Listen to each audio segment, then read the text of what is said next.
All right, man. We got to just dive right into this. There's no other way to say it. You train like a total girl. And I don't mean that any offense to women. I mean it to offend you. You know, we've seen the videos of you training with the chains and screaming and all this dramatic stuff. What is this all about? I have no idea. No, you train like a maniac. You train like an animal. You like to really push it. We've had a bunch of guys on the show that know you, and they've all kind of said the same thing. They're like, man, he's just crazy. He's just nuts. He likes to really push it. And a few guys mentioned, like, when you train with Branch, it's going to be 12 to 15 reps every single time, as heavy as you can possibly handle. They're sometimes asked, hey, do you go heavy, or do you do high volume? Do you do a lot of sets? Do you do a lot of reps? And they're like, yep. We do a lot of everything. Why do you like to go at it like that? Man, that's just kind of a system I developed on me and Johnny, I guess, my training partner. Johnny was a really good power lifter. I powerlifted a lot early in my career too. Yeah. And, the people I looked at, like Dorian Yates and his high intensity style of training. Rich Gaspari was an early idol of mine. And I later got to become friends with him and work for him. And so I love that high intensity. Some of that Mike Menser principle. Correct. And, I tried training more like a Dorian, doing less, exercises, less sets and all that. And to me, it just wasn't enough. I felt like I was cheating myself almost. And beyond that, I like to train. I like being in the gym, and I like to train. And so I was like, you know what? Why not take that same intensity, and instead of doing, one set to failure, why not do multiple sets to failure and do multiple exercises and just annihilate? And, because I wasn't, I'm not going to say I was a hard gainer, but I wasn't like a really, I know guys that they train like girls, and no offense to the chicks, but, and was that ever detrimental to you? Do you ever think like you're just because you're so excited about it that you're in there for too long, going at it too hard? I don't think so.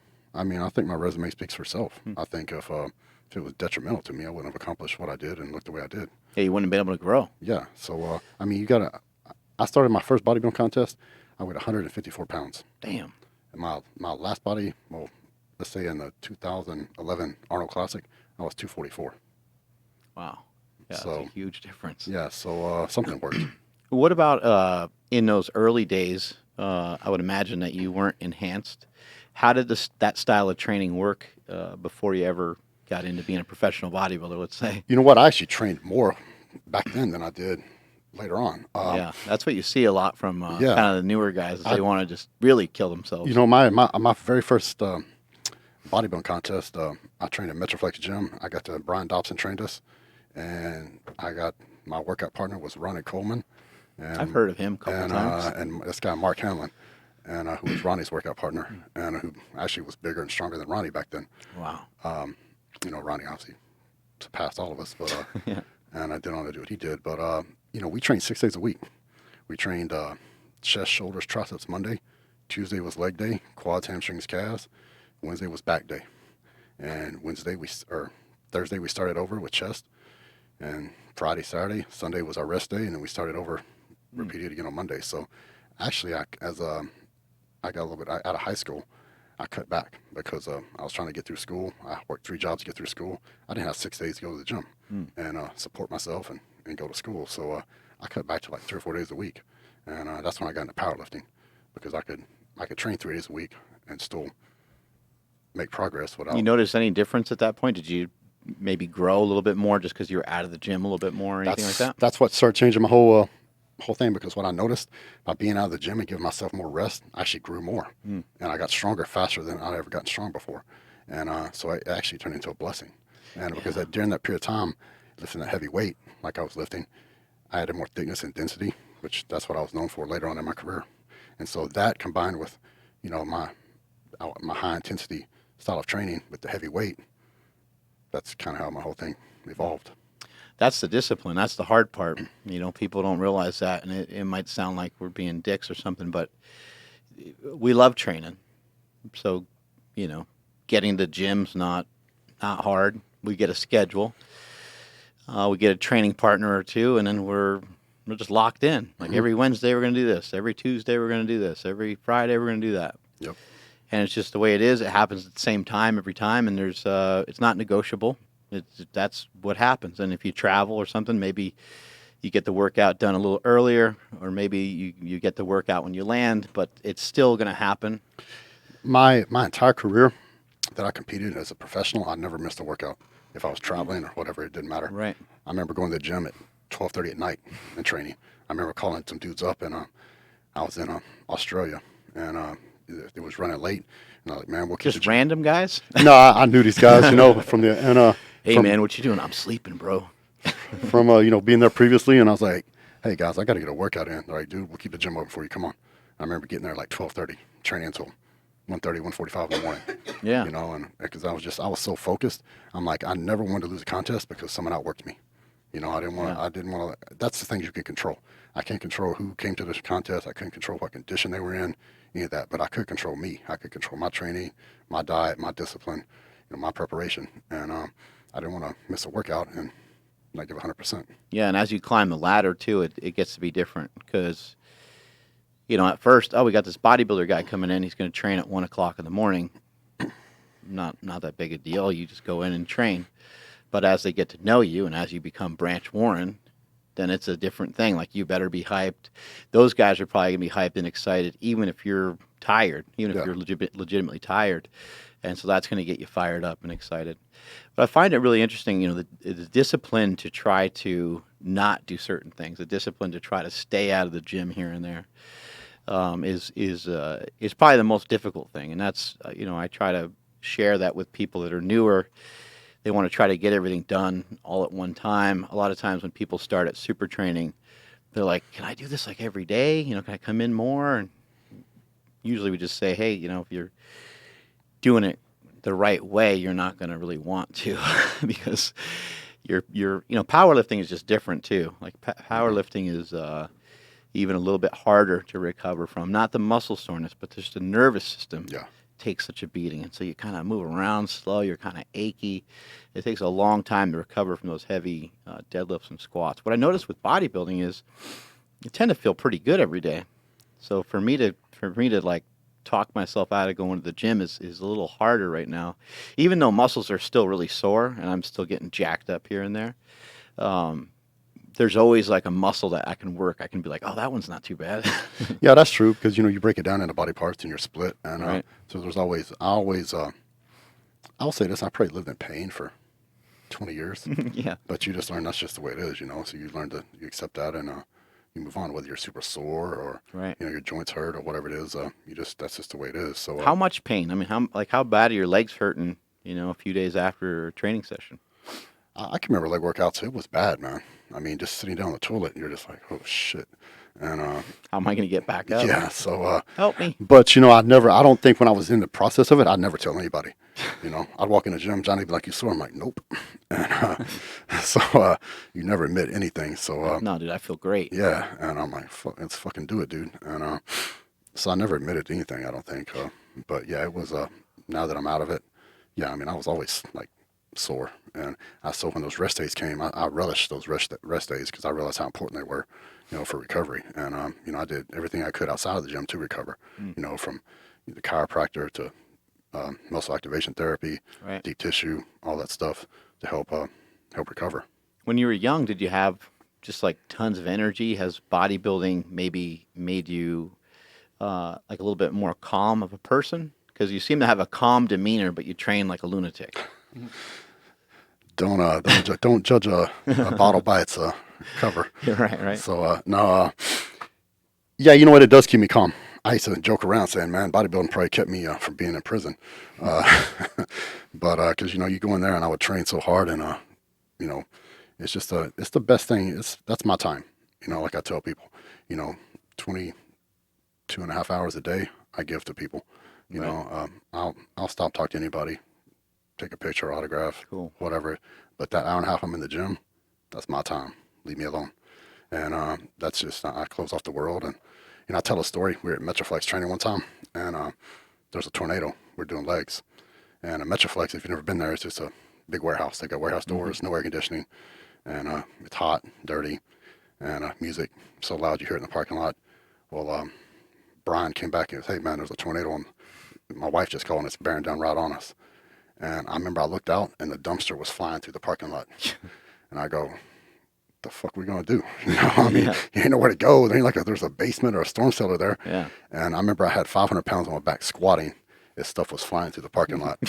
And You're like, this ought to keep me bolted down pretty good. So That's what I was thinking. I remember at the time I was so focused because I was training for whatever I was training for. I didn't care. I was just like, yes, and I got a set to do. I got legs to do, so I ain't got time for no tornado. And so I look back on it, I'm like, man, that was pretty stupid, man. But at the same point, what are you going to do? There's nowhere to go. They're like, Branch, what are you going to do? You're like, I'm going to hold on to this 100-pound plate. So, just do heavy farmer's carries. But no, I was so focused and determined, and I wouldn't let anything interfere with my workout. And, you're right. I would train so hard, and then it would, you know how it is. You train hard, and the rest of your whole day is you're chill. Do you feel pretty happy with the results, that you got? It sounds like you put sounds like you put everything you could into it. I gave it everything I had, and I went beyond whatever thing I could have. I gave more than I even think I was capable of giving. I did some things that, looking back on, I kind of surprised myself. Yeah. I won everything in the world except for the Olympia, and I got close to that. So, if you give it everything you got, and inside that you did everything you can, you got no regrets. So what's the difference with the Olympia? Is that there must be a genetic component kind of mixed into some of that? Man, you're trying to be the best bodybuilder on the planet. If you're trying to be the single best person, no matter what it is, that's a tall mountain to climb. Yeah. So and it kind of changes too. It's like a little bit of a moving target. Like it's relatively similar over the years, but it changes a little bit. It is, and it's there's been 13 men in almost 60 years. They've only claimed that title, so it's a very exclusive club. Yeah, it's fucking wild. And I came within a hair of it, and like I tell people, second place at Olympia is the worst place in bodybuilding because you're so close to the ultimate goal. But it's one giant leap away though. So it was a bittersweet pill to swallow. Do you know if any of those guys, or even yourself, have any of those guys ever even gotten to be fat? Or to be fat? Yeah, the guys who have won the Mr. Olympia contest. No, they're all kind of like almost ectomorphs or something like that. Or yeah, I've never seen any of those guys get fat. I don't think I could get fat. Even if I just stopped training and started eating, I don't think I would ever get fat. Yeah, because I see that obviously there's an insane amount of work that goes along with it, but definitely seems like there's some sort of genetic component in there mixed in. The bubbly muscles and stuff that you guys get, the way you guys are able to stack muscle on top of muscle seems to be a thing that separates you out. I mean, I see some really good bodybuilders. I see some really impressive bodybuilders down at Gold's Gym Venice. I mean, the guys, they're huge. They look great, but they don't have that pro look, which is kind of that next level. And maybe it's just because they're young and it takes a long time to get the maturity going and stuff like that. Well, two things. Bodybuilding's a marathon. It's not a sprint. I mean, I think the average pro in my day, it took 8 to 10 years of hardcore competing and training to turn pro. And so that's a decade of grinding, chasing just to turn pro. And then when you get pro, now you start all over again. You got to work your way back up. So, and the other thing is genetics give you the ability to do the sport. They don't ensure your success.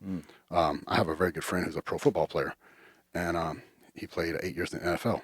Well, his genetics gave him the ability to play pro football. He played on the line. He was a lineman. Dude was 6 foot, 6 or whatever he was. Yeah. And 300. That's the guy that played for the Cowboys and stuff, right? And 330 something pounds or 20 pounds, whatever he weighed. He was huge. And because of his genetics, he grew to that size, height wise, and he trained and ate, and he had the genetic ability to play in the offensive line in the NFL. To get the skill set. Now, his heart and determination drive, he developed a skill set and made him a professional football player. It's the same thing with bodybuilding. Anybody can bodybuild. Now, are you going to be a pro bodybuilder? It depends on if you have the genetics. Now you have the ability to, but now it depends on how hard and how much heart you have, whether you're going to develop that ability and move up and become a pro. Is it kind of hard for you to hear people be like in between? Is it hard for you to hear people be a little wishy-washy about something? Like if they come to you and they're like, man, I'm dying to be a pro, and then you kind of find out that they're not making the correct food choices, they're not sleeping correctly, and you're like, dude, you only kind of want to be. These elements are the most important thing. You don't have the You don't have the foundation to even get started. That's the most common thing I hear. And you hear people, I want to do this, I want to do this. I'm like, well, then do it. But you ain't giving 100%. So guess what? You ain't going to get there because you will get beat by somebody who's just as gifted as you are, who is giving 100%. And that's always the case. There's no room for error. You can't. Because you're trying to, you're trying to be the best in the world at something. So if you're not fully 100% committed to it, you ain't going to get there because you're going to get beat by somebody who is. I asked a lot of fat kid questions in the beginning to Hani, and then he was like, nope, nope, nope. I was like, hey, what about? And he's like, nope. I was like, what about? Nope. I'm sure there's many different styles of bodybuilding that people have been successful with, but relatively it seems to be very similar. For most, fat content is very low to moderate. Carbohydrates are adjusted kind of according to the individual, and then protein's usually pretty high. Is that correct? Was that true for you? That's a base plan. I always had, of course, high protein. I usually had high carbs and kept fat, pretty low. Mm-hmm. And, I never... What'd that look like for you, and how much do you weigh? All season, I used to weigh 265, 270. Compete. See that, Smokey? You got to get bigger. And, at my, towards when I was winning the big shows, I was in the 240s on stage, 240, 245, somewhere in that range. 400 grams of protein a day, carbs. A low day was probably 250. I remember carving up for the Olympia, the Arnold the week before at 1,000 a day. I was blessed to be able to do that. I know some guys couldn't. Yeah. Cast iron stomach. Yeah. So, just taking shits in manhole covers throughout the country, wherever you can. You're going to be big, you got to eat big. Just got to shit right in the bathtub at that point. There's no other. Everything. As a pro bodybuilder, everything is done to the extreme. Yeah. So, but yeah. So, I never did a lot of cardio. 20 minutes. I didn't even call it cardio. I called it just spiking my metabolism in the morning to get everything going. I'd get up early, go for a walk, and that was it. So you kept some sort of cardiovascular training in there most of the time. Pre-contest, all season I didn't, but with my training style and that gym we trained at, it's been 100 to 110 every day, and right for the past 2 months. You have pretty short rest periods in your training. Yeah, it was just me and Johnny there for years, and so he would go, I would go, he would go, I would go. So you're probably looking at 90 seconds in between sets. So. Anything in particular that you guys did, like when you're warming up, did you use lower reps to kind of save more for the bigger sets, or did you just kind of go gangbusters right from the beginning with the reps? Man, it was, let's say we're squatting. Let's say we're doing 15 reps. We do 10 to 15 reps every warm-up set. And I use the warm-up for just that, to warm up.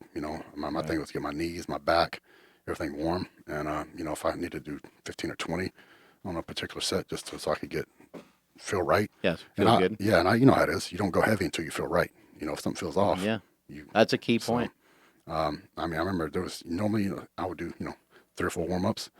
Sometimes I might do 6 or 7 if I needed to, to get warm, because I knew not to get that heavy weight until everything was right. That's a good point for everybody listening. If you need to take the same weight multiple times, a lot of times that can really kind of get you prepared for your workout. You'll have a way better workout than if you just try to rush it and you just try to get to 3 or 4 plates. That's it. Take your time. I can think many, many, many times over the years, I would stay at 225, stay on squats, and do multiple sets until I felt I was getting warmed up before I would go up.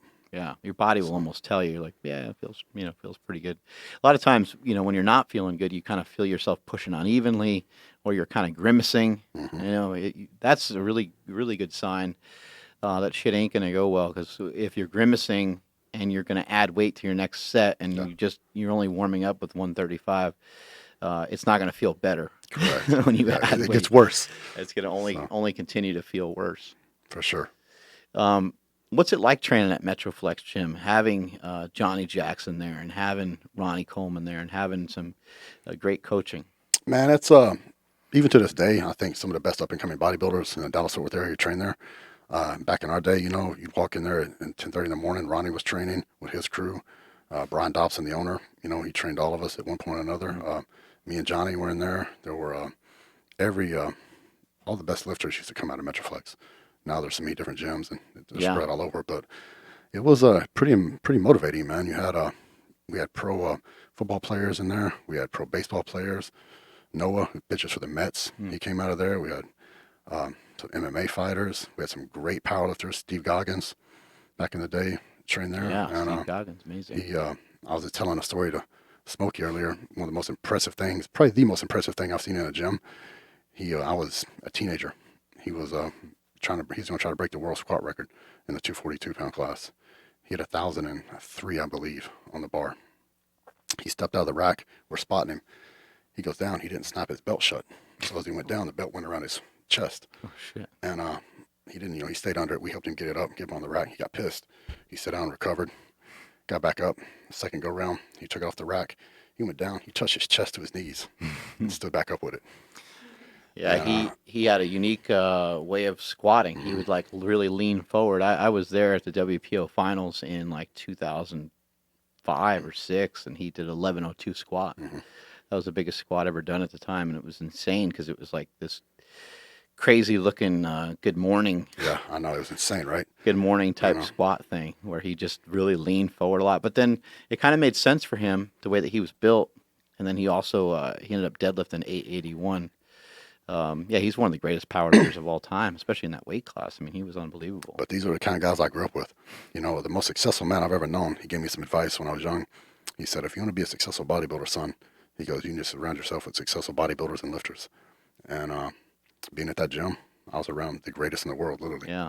So bodybuilding and powerlifting. What's something that makes Ronnie Coleman different that you saw? Work ethic and unbelievable genetics. You combine. Seemed like he had a really positive mindset too, right? He's the Seems like really happy. He's the ultimate optimist. And he's just I grew up in his shadow coming up, and he would refuse to let anybody beat him. And I tried to train with him after I was pro. Yeah. And if I remember we were deadlifting one time, and we 1 plate, 2 plates, 5 plates, 6 plates, and I'm doing the same reps as him. Go 7 plates, and I think he did 3 reps with 7 plates. I pulled 5. He got pissed. So now we do 8 plates. I'm like, he would keep going up until he could beat you. Yeah. And it didn't matter if it took 20 sets. We're going to keep doing deadlifts until he could finally beat me, and then we go do something else. And so it kind of became a little counterproductive, And but that was his mentality. No one's going to beat him, and that's why he was what he was. And he never missed workouts, and he had great genetics, obviously, and he was just a workhorse. And yeah, the documentary on him I thought was pretty cool. Is it tough for you to see the way he's getting around nowadays? I know he's in a lot of pain. When I first saw him, he came in the gym. The first time I saw him, and he was basically in a wheelchair and then walkers, and it was painful because here's this guy, the greatest of all time in my opinion. Yeah, he's like everybody's hero. I don't think anybody before or after, when he was at his prime, we've never seen anybody could beat him when he was in his prime. And I've known him since I was a kid, and so it was painful. But then I talked to him about 3 years ago or so. I went to dinner with him, and I asked him. I said, "Man, you got any regrets?" He's like, "Nope." He said, "Man, I had the time of my life being Mr. Olympia." He said, "The only regret I have," he goes, "when they filmed me squatting 800, he goes, I could have done 2, 3, 4 more reps." He goes, because we'd seen him do that in the gym, and I know he could have done more. I've seen him do more than what he saw, on all those videos. And he goes, "That's the only regret I got." He goes, "I wouldn't, if I had to do it all over again, I'd do it the same way." After he said that, I was like, you know what? I don't, that's cool. Yeah, if he doesn't feel bad about himself. And, he loved what he did and had a great time doing it. Well, it seems now, he's able to focus more, in on, motivating people, going around talking to people. The documentary that they made for him is outstanding. And then on top of that, it seems like he's able to concentrate on his business. And we've seen that from a lot of powerlifters and bodybuilders over the years when they transition out of their lifting career, they're able to focus more in on their business. Have you found that to be true for yourself? 100%.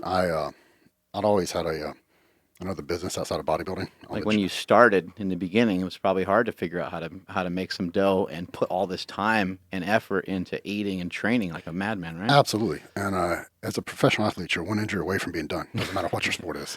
So I always had my own business. Worked for myself. I had a gym for a number of years, and my wife and I opened a freight company. Cool. Long 12 years now, right after we got married. And so no matter how successful my career was, I always had a successful business to fall back on, because I wasn't willing to put all my eggs in one basket. So and now that I've retired from competing, I was making plans for that for a couple of years before I did retire. So it ended up paying So- off having some of that foundation before you retired. Absolutely. And now that I'm retired, I'm actually more successful now than I was when I was competing, because Yeah. 6 months of the year I was in concentration camp, train for the Arnold, train for the Olympia, and you got tunnel vision. So I took that same drive and discipline and applied that into business, and doing very well. If I got my own supplement line through Black Skull. We're in South America, Europe, Middle East, doing very well. I think a lot of people don't realize that about bodybuilding, is that, it's not just confined here to the United States. It's like more popular in other places, really. I mean, people go crazy for it in other countries, right? Yeah, it's places like South America. Bodybuilding is really starting to emerge, and it's becoming super popular. It's growing, huge. Europe, I think they're a little farther along than South America, but I think it's a huge market there. In the Middle East, I think it's the hottest market in the world right now. They go nuts over bodybuilding over there, and you're seeing some of the great athletes, Yeah. come out of the Middle East, and where it's very much it's a mature market here, and very competitive. I think there's 900 supplement companies here, and you go, Damn. yeah, so it's very, very, very competitive here. So then another project I've got going on is I partnered with Scott James, who used to own BSN, was the original founder. We partnered on a Wicked Cuts. It's Cool. a beef jerky company. We got 7 flavors. We got beef, we got turkey, we got bacon. Awesome. I'd So love to try it I've out. got some here. Oh, So cool. get Smokey to grab my bag out of the office. Then we'll try some here and let you check it out. But Yeah, it's going sure. really well. So the thing I like about that is it's something that appeals to everyone. It's not where supplements is just that small slice of the Yeah. population that you're marketing towards. Well, beef jerky in general, who doesn't like that? Yeah. If you're not a vegan, everybody else, they like it. So, Right. so I'm having Having a snack that's fairly healthy. it is. And, some of our flavors are keto friendly Mhm. and very low in carbs and high in protein, low sodium, for jerky at least. Somebody was asking if you ship out to the UK. Yes, we do. Awesome. There you go. Have you ever used a ketogenic diet in your bodybuilding career, or was there points where you would just dip down with really low carb, or no? I tried it one time for a very short period of time, and it was not working for me. If I don't have carbs, Yeah. I flatten out fast, and I strength tanks, and I put a kibosh to that real quick. And One thing I noticed about bodybuilding is it's and this is the worst thing to sell people on, worst thing to sell consumers on, is like, hey, you know what? This is just going to take a really long time, and you don't get to do anything fancy. You don't get to do any tricks. But if you do the same thing every day for a really, really long period of time, then shit will work out for you. And so, like, you can't do like no carb and all these other things. Here we go. Turkey jerky. turkey jerky. Yeah, we give these a shot. This is awesome. But there's not anything like fancy about it. There's not a lower carb diet. I know some guys maybe after a show might use it or something like that, just because they don't want to balloon up. They don't want to gain a bunch of weight. But I agree with you, and I've been trying to communicate that a lot. I got my War on Carbs book over here. As much as I'm a believer in a no-carb style diet, and something that helped me distance myself from eating junk food, it's something that helped me gain discipline to even attempt a bodybuilding diet. Because bodybuilding diet is tough if you're coming out of nowhere trying a bodybuilding diet. It could be very difficult getting used to Your first diet is your hardest, Yeah, by far. yeah, right. So, And just getting used to the blandness of it, the rice and the chicken and the different stuff like that. It takes some time, but without carbohydrates, you're not going to be able to pack on the muscle. You're not going to be able to recover from the workouts. And on top of that, the style of workouts that you're doing, where there's 12 or 15 reps per almost every set, there's a large amount of sets in every exercise that you do. You're doing multiple exercises per body part. It just really doesn't make a lot of sense, don't you think? I agree. It's like I said, I tried it for a short period of time. I think the only time I ever went really low carbs was after a competition, if I had another competition the following week or 2 weeks after.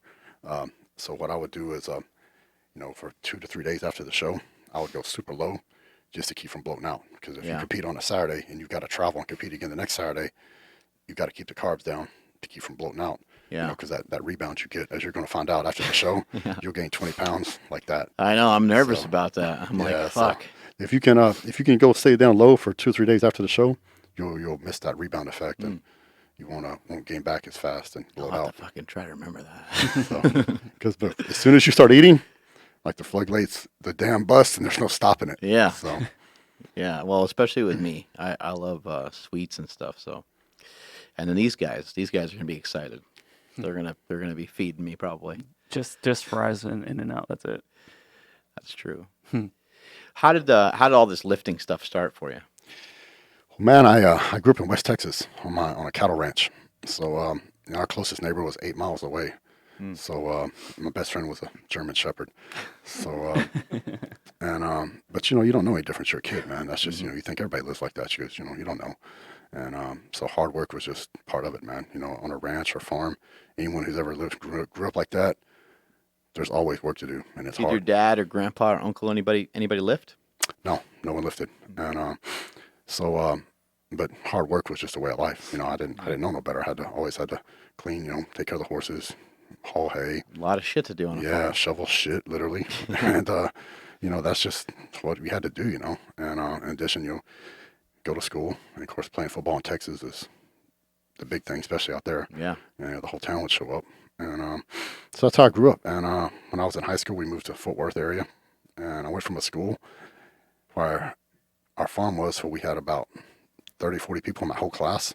The 2 best looking girls were my cousins. So we moved to the Fort Worth area. The school's like 1,800 kids in high school, and more than half of those were girls. So life got much better. And but we didn't have any money, so I knew I went from a team where we needed every guy to try out just to have a team to a school where you had to make the team. And I knew, hey, if I'm gonna make this team, I better start working out, do something, get bigger, stronger, so I can have a shot at making the team. Right. So I met this kid in the neighborhood. I couldn't afford a membership. Membership back then was probably $15 a month or something. Right. And we were poor, and so he had a membership. So he'd open the back door, I'd slip in. Worked out every day, maybe 6 days a week. We didn't know what we were doing. Our goal was try to do every machine exercise in the gym. We're like, cool, man, let's work out. We don't Train every body part. Yeah, we ain't doing nothing right. Where there's no logic to our method. We just That's kind of important, though. I think. So Don't you think it's kind of important just to not know what you're doing and to get in there and just start moving around? I mean, you don't want to hurt yourself. Yeah, I mean, I think as long as you don't hurt yourself, it's cool. But yeah, we didn't have a clue what we're doing. We just lifted, man. And so there was a bodybuilder there. Guy was huge, and I'd seen a couple bodybuilding magazines, but I'd never seen an actual bodybuilder. I didn't know a man could really look like that. So this guy's huge. He's 280, 290 pounds, national level competitor, and we thought he was cool, man. He drove a Corvette. Had a different chick every week. They were all hot. Had a mullet probably back in those days. Nah, he had a ponytail actually. See, and, there we go. Had the Fu Manchu thing going on. Works every time. One of the meanest looking dudes I'd ever seen, and he Sick fanny pack, I bet. the standard fanny pack back then, bro. That was everything. Carrying around his water everywhere. He went, the gallon of water. And You're like, that's what we need to do to be big. We need to get a fucking gallon of water. Shit. so he came up to me one day and he said, "Hey kid," he goes, "you don't know what the hell you're doing. You're gonna hurt yourself." He said, I'm like, "All right," and he goes, "Why don't you show up tomorrow and I'll show you how to train?" I'm like, "All right." So he didn't say that to my friend. He just said it to me, and he goes, "Man, you gonna go, my friend?" I go, "Hell yeah, I'm gonna show up." He goes, "Dude, he's gonna kill you." And I'm like, "Whatever, bro." I said, "I'm gonna get big and jacked. I'm gonna get all the chicks and I'm gonna kick your ass." And he's like, "Whatever." So I showed up the next day and this dude destroyed me. We did legs, and it was my first real actual workout was the leg day. And I think I threw up 3 times. Oh shit. I mean, this dude annihilated my ass, but I wouldn't quit. Yeah. I get sick, and I'm like, I remember he just took he pointed to the trash can. I went and threw up, and the next time I threw up, I wouldn't let him. I ran down to the bathroom real quick, threw up, and I wouldn't let him. He goes, "You get sick?" I'm like, "Nope." And so I threw up again after the workout, and I remember I could barely walk home, and I got home, and I'm like, I got the next day, dude, I was like crippled, and I'm like, but I showed up again. He trained me again. Well, he trained me every day for 2 weeks. Shit. And he wrote it all down. He goes, "Follow this program for next month." He goes, "You stick with it. I'll change it up and we'll do something different." Well, he would change it up, and when he'd change it up, he'd show me how to do the new exercises. And he'd take me through the workouts, the first time. Yeah. And I stuck with it. So I gained like almost 20 pounds that summer. Shit. Just half-ass eating and training. And Did he talk to you a little bit about eating too? he did. He gave me a real basic plan. Right. Not a bodybuilding program by any means, but just like said eat protein. eat more protein. Yeah. So chicken might be fried chicken. Steak might be fried Right. steak or whatever. Yeah, you're but a kid. yeah, you're a kid. And I had abs, man. I wasn't fat, and Right. so I'm like, all right. So I gained almost 20 pounds that summer, just Shit. half-ass training, or I was training hard now, but not half-ass eating, and made the team and did good. I got back. Season was over, and I came back in the gym there, and I kept training all through the school year. Well, that next year, that next summer, he's a kid. He goes, "You ever think about competing?" I'm like, I'm looking at this dude going, "Are you nuts?" And he goes, "No, they got a junior division." And I'm like, he goes, "Why don't you come to the show this weekend and let me see what it's all about?" All right, so I went. He picked me up, took me, went to the show, and I saw the junior division. I was like, he goes, "What do you think?" I go, if I train for it, I could do it. He goes, "There's a show at the end of the summer, like 12 weeks from now." He goes, "If you want to train for it, I'll train you for it." He goes, I go, "All right." He goes, "I'm going to take you to a real gym." I'm like, "Well, what the hell are we at right now?" He goes, "This ain't a real gym." I'm like, "All right." He goes, "I'll pick you up Monday morning." He picks me up Monday morning. We drive across town. We pull up in front of this gym. Gravel parking lot. There's chicks in bikinis squatting out front. And there's the biggest dudes I've ever seen in my life walking around. You can hear the music. It's cranking so loud. I walk in the gym, and the gym is called Metroflex Gym. And Mark walks in, and he says, "Hey, man, this is this kid I was telling you about. He wants to compete." And I introduced myself, and I said, "Hey, man, I'd like to do this show. I don't have money. I can't afford a membership." I said, "I'll clean the place up, work it off, trade out with you if I can train here for this competition." And Brian said, "Let me see what you look like." So I took my shirt off, hit a few poses, and he goes, "Let me see your legs." I showed him my legs. He goes, "I'll tell you what, kid." He goes, "You train here and represent the gym, and you win, you don't got to buy a membership." He goes, "If you lose, you're going to work it off." I'm like, "Fair enough." Well, this guy, Mark, turned out to be Ronnie Coleman's workout partner. Oh, shit. And Brian trained him. So that's who I trained for my first show. Yeah. And that was 26 years ago. Yeah. And I still haven't bought a membership. I still can't get over the chicks squatting in bikinis. I'm still stuck. Yeah, man, it was that place it's calmed down a lot. But back then, all the good strip clubs were in Arlington, or outside of Dallas. So they all trained there, and all the dudes, So it was a volatile mix, man. You had strippers training there. You had cops. You had thugs. You had powerlifters. You had bodybuilders. You had pro athletes. So it was like fire and gasoline. It was always some kind of... The best I ever got on any of that was one of our guys took weights outside the gym in the snow and deadlifted naked in just a pair of work boots. So I got kind of, the flip side of that. I didn't get bikinis, I got. Nah, man, we had some crazy stuff happen in that gym, man. It was, they had a shootout one time. There's probably fights and shit, right? I mean, oh, dude, there was fights all the time, man. The rule was if you fought, you went outside and fought. If you won, you got to come back in and finish your workout. If you lost, you went home for the day. So that was the rule. The only person that would fight inside the gym was... No, you got your ass kicked. Yeah. You know you got your ass kicked. Go home. Now, Brian would send out there and referee it, man. If if you lost, he's like, "You got to go home for the day, bro." And that was that. So Mark was the only one that would fight inside the gym. And I think the worst fight that ever happened was he was dating this girl, and he knew that one of her ex-boyfriends was one of these male stripper dudes, and he called them dick dancers. He hated them. And the dudes, man, they walk around no shirts on, long hair. You mix the strippers in with the bodybuilders, Yeah. and you're gonna run into some problems.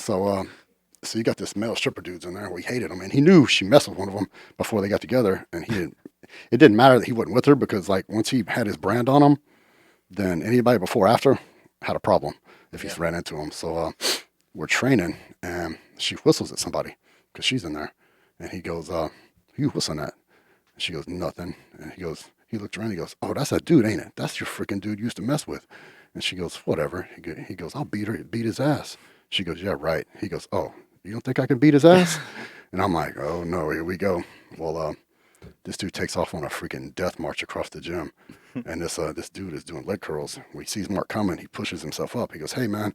Mark just freaking blasts him, knocks him over backwards, and stomps this dude's teeth out, literally. And he had long hair and a ponytail. Well, the whole gym stops because Mark's over here just savaging this dude. And remember, Ronnie's there, and he's a cop, but Ronnie's just sitting there with his arms folded going, "Yeah." Big Mark is real pissed today. And so this poor dude is just getting pummeled, man. And he's basically unconscious. And finally, Brian jumps on Mark and is like, dude, you're going to kill this dude. Stop. And the guy's just, a bloodied mess on the floor. He looks around. He puts his foot on the dude's head, wraps his ponytail around his hand, pulls it out, and scalps this dude. Oh. And where everybody was like, that's the only time I saw that gym where everybody was like, oh, shit. And, like that was too much for everybody. Yeah, everybody was like, damn, dude. And, screaming on the leg press and yeah. hack squats is not a big deal. Typical fight. Nobody really, the gym wouldn't even stop half the time. Everybody just keep training. But, yeah, so he threw it down. He went over and grabbed Michelle by the hair, threw her in the car, and they left. And Jesus. Brian took the hair and tacked it up on the wall next to the boar skull. And it was there for years. People would come in like, what's that? I'm like, man, don't even ask. Just go. Sore subject. Yeah. So craziness. Yeah, it was a wild place to grow up as a kid. So, but those guys actually kept me out of a lot of trouble. Yeah. Because it was do as I say, not as I do. So as I got older, man, they were like, kid, you're gonna have a good career at this. Don't do what we do. Did you have a good time with bodybuilding? Because I mean, going through these competitions and going through the dieting and all the, all the training and everything, it is fun. But the consistency and longevity that you had, did you enjoy all of it? Had a blast. Had the time of my life. That was my dream. It must have got frustrating at times though too, right? When you're not maybe getting where you want to get or things like that. I never let myself get frustrated. I believed in myself. I'm a Christian. I've always, put my faith in the Lord.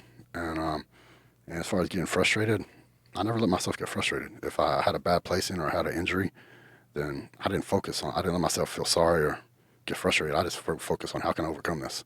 What do you think what do you think a misconception might be about the way that you train? Because like watching some of the videos where you guys are doing like shoulder presses, like you're just chucking the weight around, like whatever way you can. You know what? What do you think's misunderstood that's one of about my biggest thing that kind of pisses me off. Is like, okay, powerlifting, you're being judged on your form, right? Mm-hmm. I powerlifted, right? I've done meets, done whatever. Bodybuilding, you're not being judged on your form. Right. Bodybuilding's real simple. You're not going to a show and doing a no overhead press. No one gives a damn how much you bench press or squat or what your form is when you're on stage. No one cares. It doesn't matter. All bodybuilding is getting the most blood into the muscle as humanly possible and train it to failure. And then you rest and repeat. That's all it is. So if you sacrifice a little bit of form in order to get more reps, right, to fatigue the muscle more, what's wrong with that? A good example of that too would be something like a bent over row. Like if you don't move at all in a bent over row, you're using a lot less weight, and the range of motion is a lot shorter. Correct. I mean, you might literally use like 95 pounds if you're trying to be super strict and trying to have the most range of motion possible and really arching into it and squeezing everything that you got. Versus somebody who's strong could use 3-4 plates, maybe even more, by getting a little body English into it. And so what if you work your lower back, hamstrings, and glutes while you're working your lats? You look at the best bodybuilders. Look at Ronnie. Was his form perfect? Right. No. Was Jay Cutler's form perfect? No. I can go on and on and on. All right, with top guys. And it's not about having perfect form. This picture, there's a certain point where, if you get too crazy, you're going to get hurt. But if you're still in control of the weight, you're still feeling the muscle contract, you're getting the burn, and you're getting the pump. That's all it is. And, these people that want to criticize, I'm like, well, what have you done? Right. Where's your resume? What have you won? How do you look? Right. Yeah, on YouTube, that you're going to see a lot of negative comments. Man, they're just chucking the weight around. What are they doing? Do you feel? You mentioned kind of getting a pump, and you mentioned the feel. So you sometimes will, especially in something like a squat. If you squat a plate and you move really slow, or you squat 2 plates and you move really slow, and you're trying to contract everything, you could feel and concentrate on everything. But if you try like 4 or 5 plates, it's kind of harder to concentrate. It's like your whole body's involved. Did you do a little bit of both in your training? Did you sometimes reduce the weight and move at a different tempo? Absolutely. Or did you like to just go heavy? No, I think that's another thing. Most of the stuff that was filmed, I think it was out there, was me going super. That's what people want to see. Yeah, high intensity. That's what they want to see.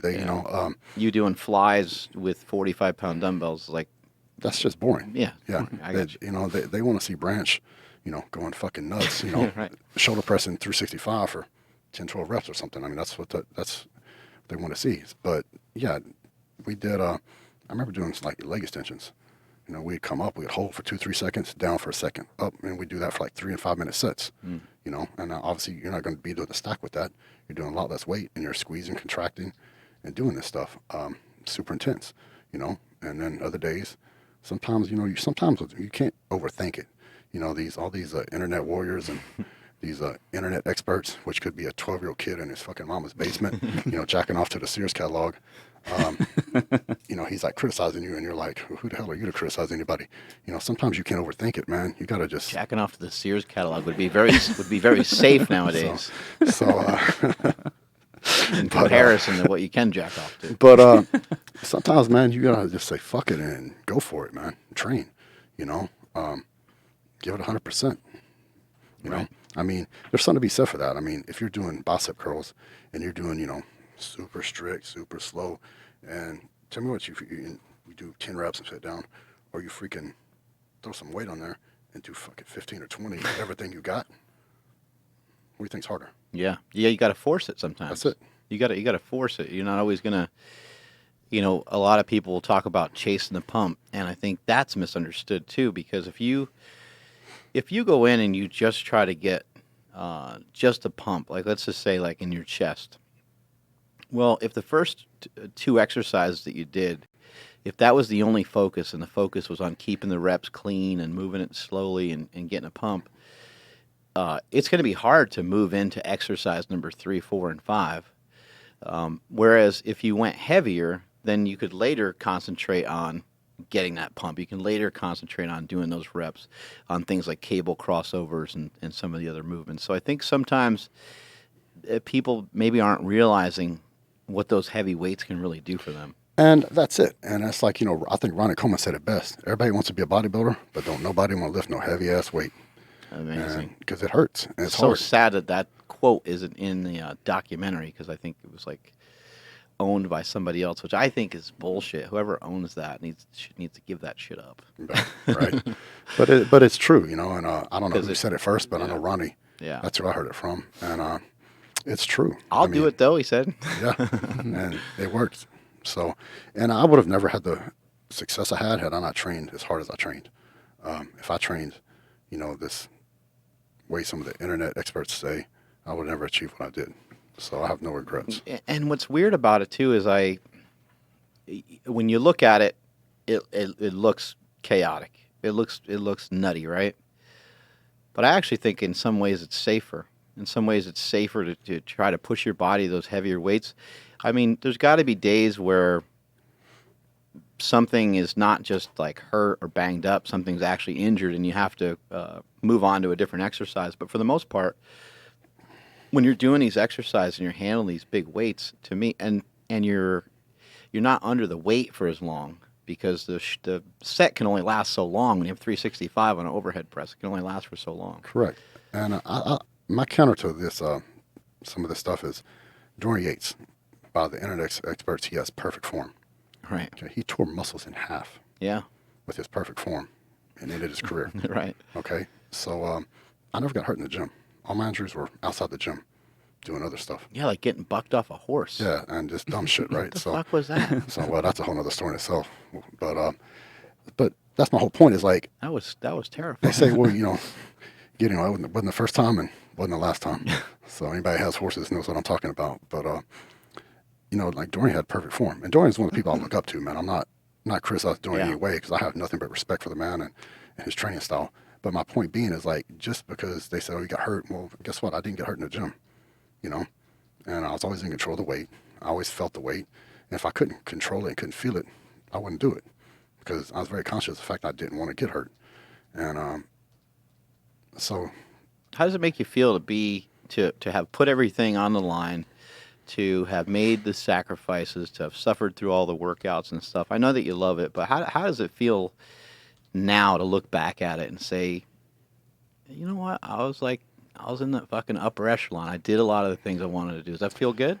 I did everything I wanted to do except win the Olympia. I won every other show in the world.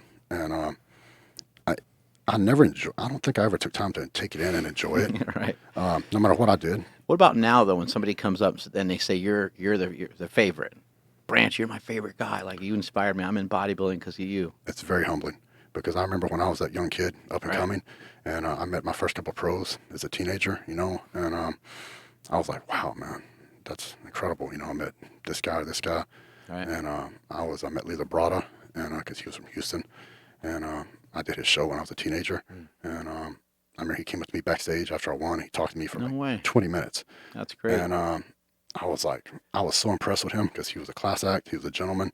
He was super cool. I remember like, wow, he took 20 minutes out of his time. All these people were standing there, want to get pictures with him and stuff.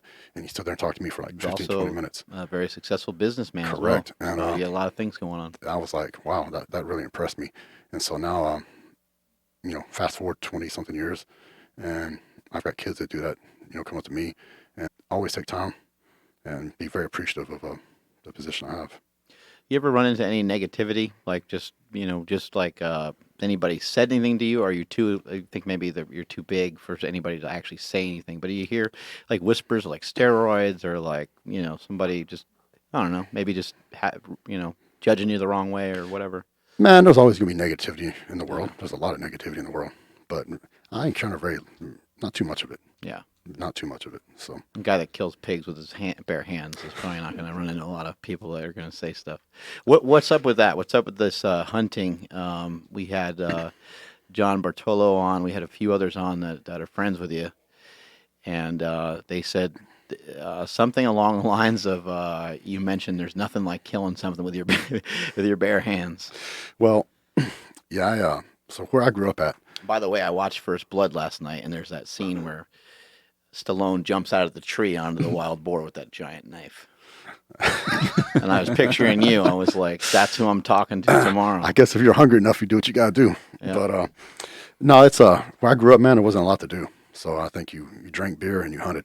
So that was about all there was to do, man. So that's how I grew up, you know, just because that's where I was from. Sounds very Stone Cold Steve Austin of you. Well, you know what? Stone Cold grew up not too far from where I grew up. Yeah, it sounds like it. I was talking to him one time, and I said, he goes, like, are you from Texas, right? And he told me where he's at. And I said, yeah, I grew up about 40, 50 miles from there. And he said the same thing. He goes, wasn't enough to do but hunt deer and drink beer. I'm like, pretty much. Yeah. So that's how I grew up. And so the whole hunting thing, you know, that's how we did it, man. We hunted wild boars, used dogs. You know, they track it down, and then you get it caught, and you stick it with your knife, kill it, and take it home. Go make pork chops. Bring home Sounds pretty. gives new meaning to bringing home the bacon. Yeah, really So, does. I've taken Bartolo. I took Bartolo, and I took Dorian and Flex Lewis on a hunt. That's crazy. I think Guy Cisternito's we're gonna take him on one here soon. Did you learn some of this from family members or? Yeah, my family did it. Of course, Brian Dobson. He's a big hunter. He really that's his favorite thing to do. I think. Yeah. Was go hunt wild boars, and it's very challenging. It's to my opinion, it's true hunting. Yeah. It's kind of how that's what With a dogs. knife. Yeah, and that's what That's dogs some were. serious shit right there. You know, dogs were domesticated thousands of years ago for Yeah. hunting purposes, hunting and protection. So, and that's what that's why early man domesticated dogs, wolves, I guess, and made them into man, dogs. I hate to say it, but I'd just go hungry. I wouldn't be able to. I would fucking suck at it. You'd have to show me. You'd have to teach me. Yeah, it's you know, there's nothing wrong with hunting as long as You'd you be like, Mark, you got to catch something soon, dude. You're down to 150 pounds. Wouldn't have any energy at that point. I'd be like, oh my god. It's a total rush, man. It's fun, and there's nothing wrong with hunting as long as you eat the meat. You know, you don't kill an animal and waste it. Right. That's not cool. How do you get to them? You got to trap them or something, or? How do you get to them? Yeah. You just go out on the land, like in Texas. I don't know how many millions of hogs there are. And just chase one down. Yeah, you go out to a land, and they're very destructive to farmers. Like they destroy their crops, man, Right. like really bad. So the farmers are like, yeah, they go get them, all of them, and so we have bay dogs. Farmers want you to get them. Yeah, they want you to. Yeah. Yeah, because I mean, if you're a farmer and that's how you make your living, and this hog does $10,000, $20,000, $30,000 of damage to your crops, Yeah. that's a lot of money to a farmer. Eating like a bunch of pigs. Exactly. So we have bay dogs. They like hound dogs, curs. They smell them. They track them down, and they start barking at them. And you got to keep up close enough where you can hear the dogs bark. And we also have GPS collars on them. And then we have either a pit bull or American bulldog, and we put Kevlar vests on them. You know, the bulletproof vest we have made for them, and a cut collar to protect them. They go in and catch it, and then you get in there, and once he's got it, he's on it. Right. He ain't going nowhere. You got a 100-pound bulldog on your, and then you get him by the back legs, stretch him out, stick him in. Wow, I didn't know that. A bulldog is strong enough to. Oh, that's what. Yeah, bulldogs are. They're just a bigger pit bull. Yeah, but a wild boar. I mean, aren't they pretty big? Or yeah, I mean, I've killed wild boars of 350 pounds. Yeah, they get even bigger than that. But you get a 100-pound American bulldog, clamp down on your ear, you ain't running away. So that's pretty crazy. I didn't know they had the strength to do that. That's amazing. The bulldogs and pit bulls are really cool, man. You know, I really would get attached to them because they're the gladiators, man. And when you see them, you realize this is what they were. They're just fearless. They're fearless, man. They're true gladiators. And once you turn them loose, they won't quit. Yeah. I mean, a bulldog or a pit bull does not know quit. And were you able to hunt like that when you were competing, or was it? Yeah. Yeah, you were still able to do it. Yeah, I always hunted. So it didn't sound like you got too far away from your contest body weight usually, huh? No, I never never got too heavy because I was very blessed to do a lot of guest posings. You know, so I want to stay in shape for that. And you know, we go up to show, you know, stage. I mean, your body is your product. Right. You know, so you know, I always had to be available for videos and photos and stuff like that for the sponsors and things like that. Yeah, it helps. And you know, if you keep your condition good, that helps. And you know, I would do a lot of guest posings. And so I never wanted to go on stage when I was a fat slob. So. Everything that goes into bodybuilding, have you ever got yourself in some compromising situations? You ever like passed out or gotten, you know, crazy sick or anything like that ever happened to you?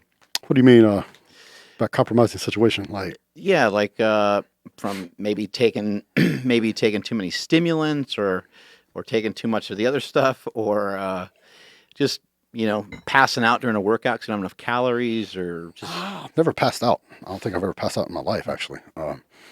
So just some sort of crazy... I know some guys get like these crazy cramps and stuff because maybe they're not hydrated or... I want to say the worst thing that ever happened to me, I think, was in 2001 at the National Championships. I was competing. I was a heavyweight. Actually, Johnny Jackson was a light heavyweight.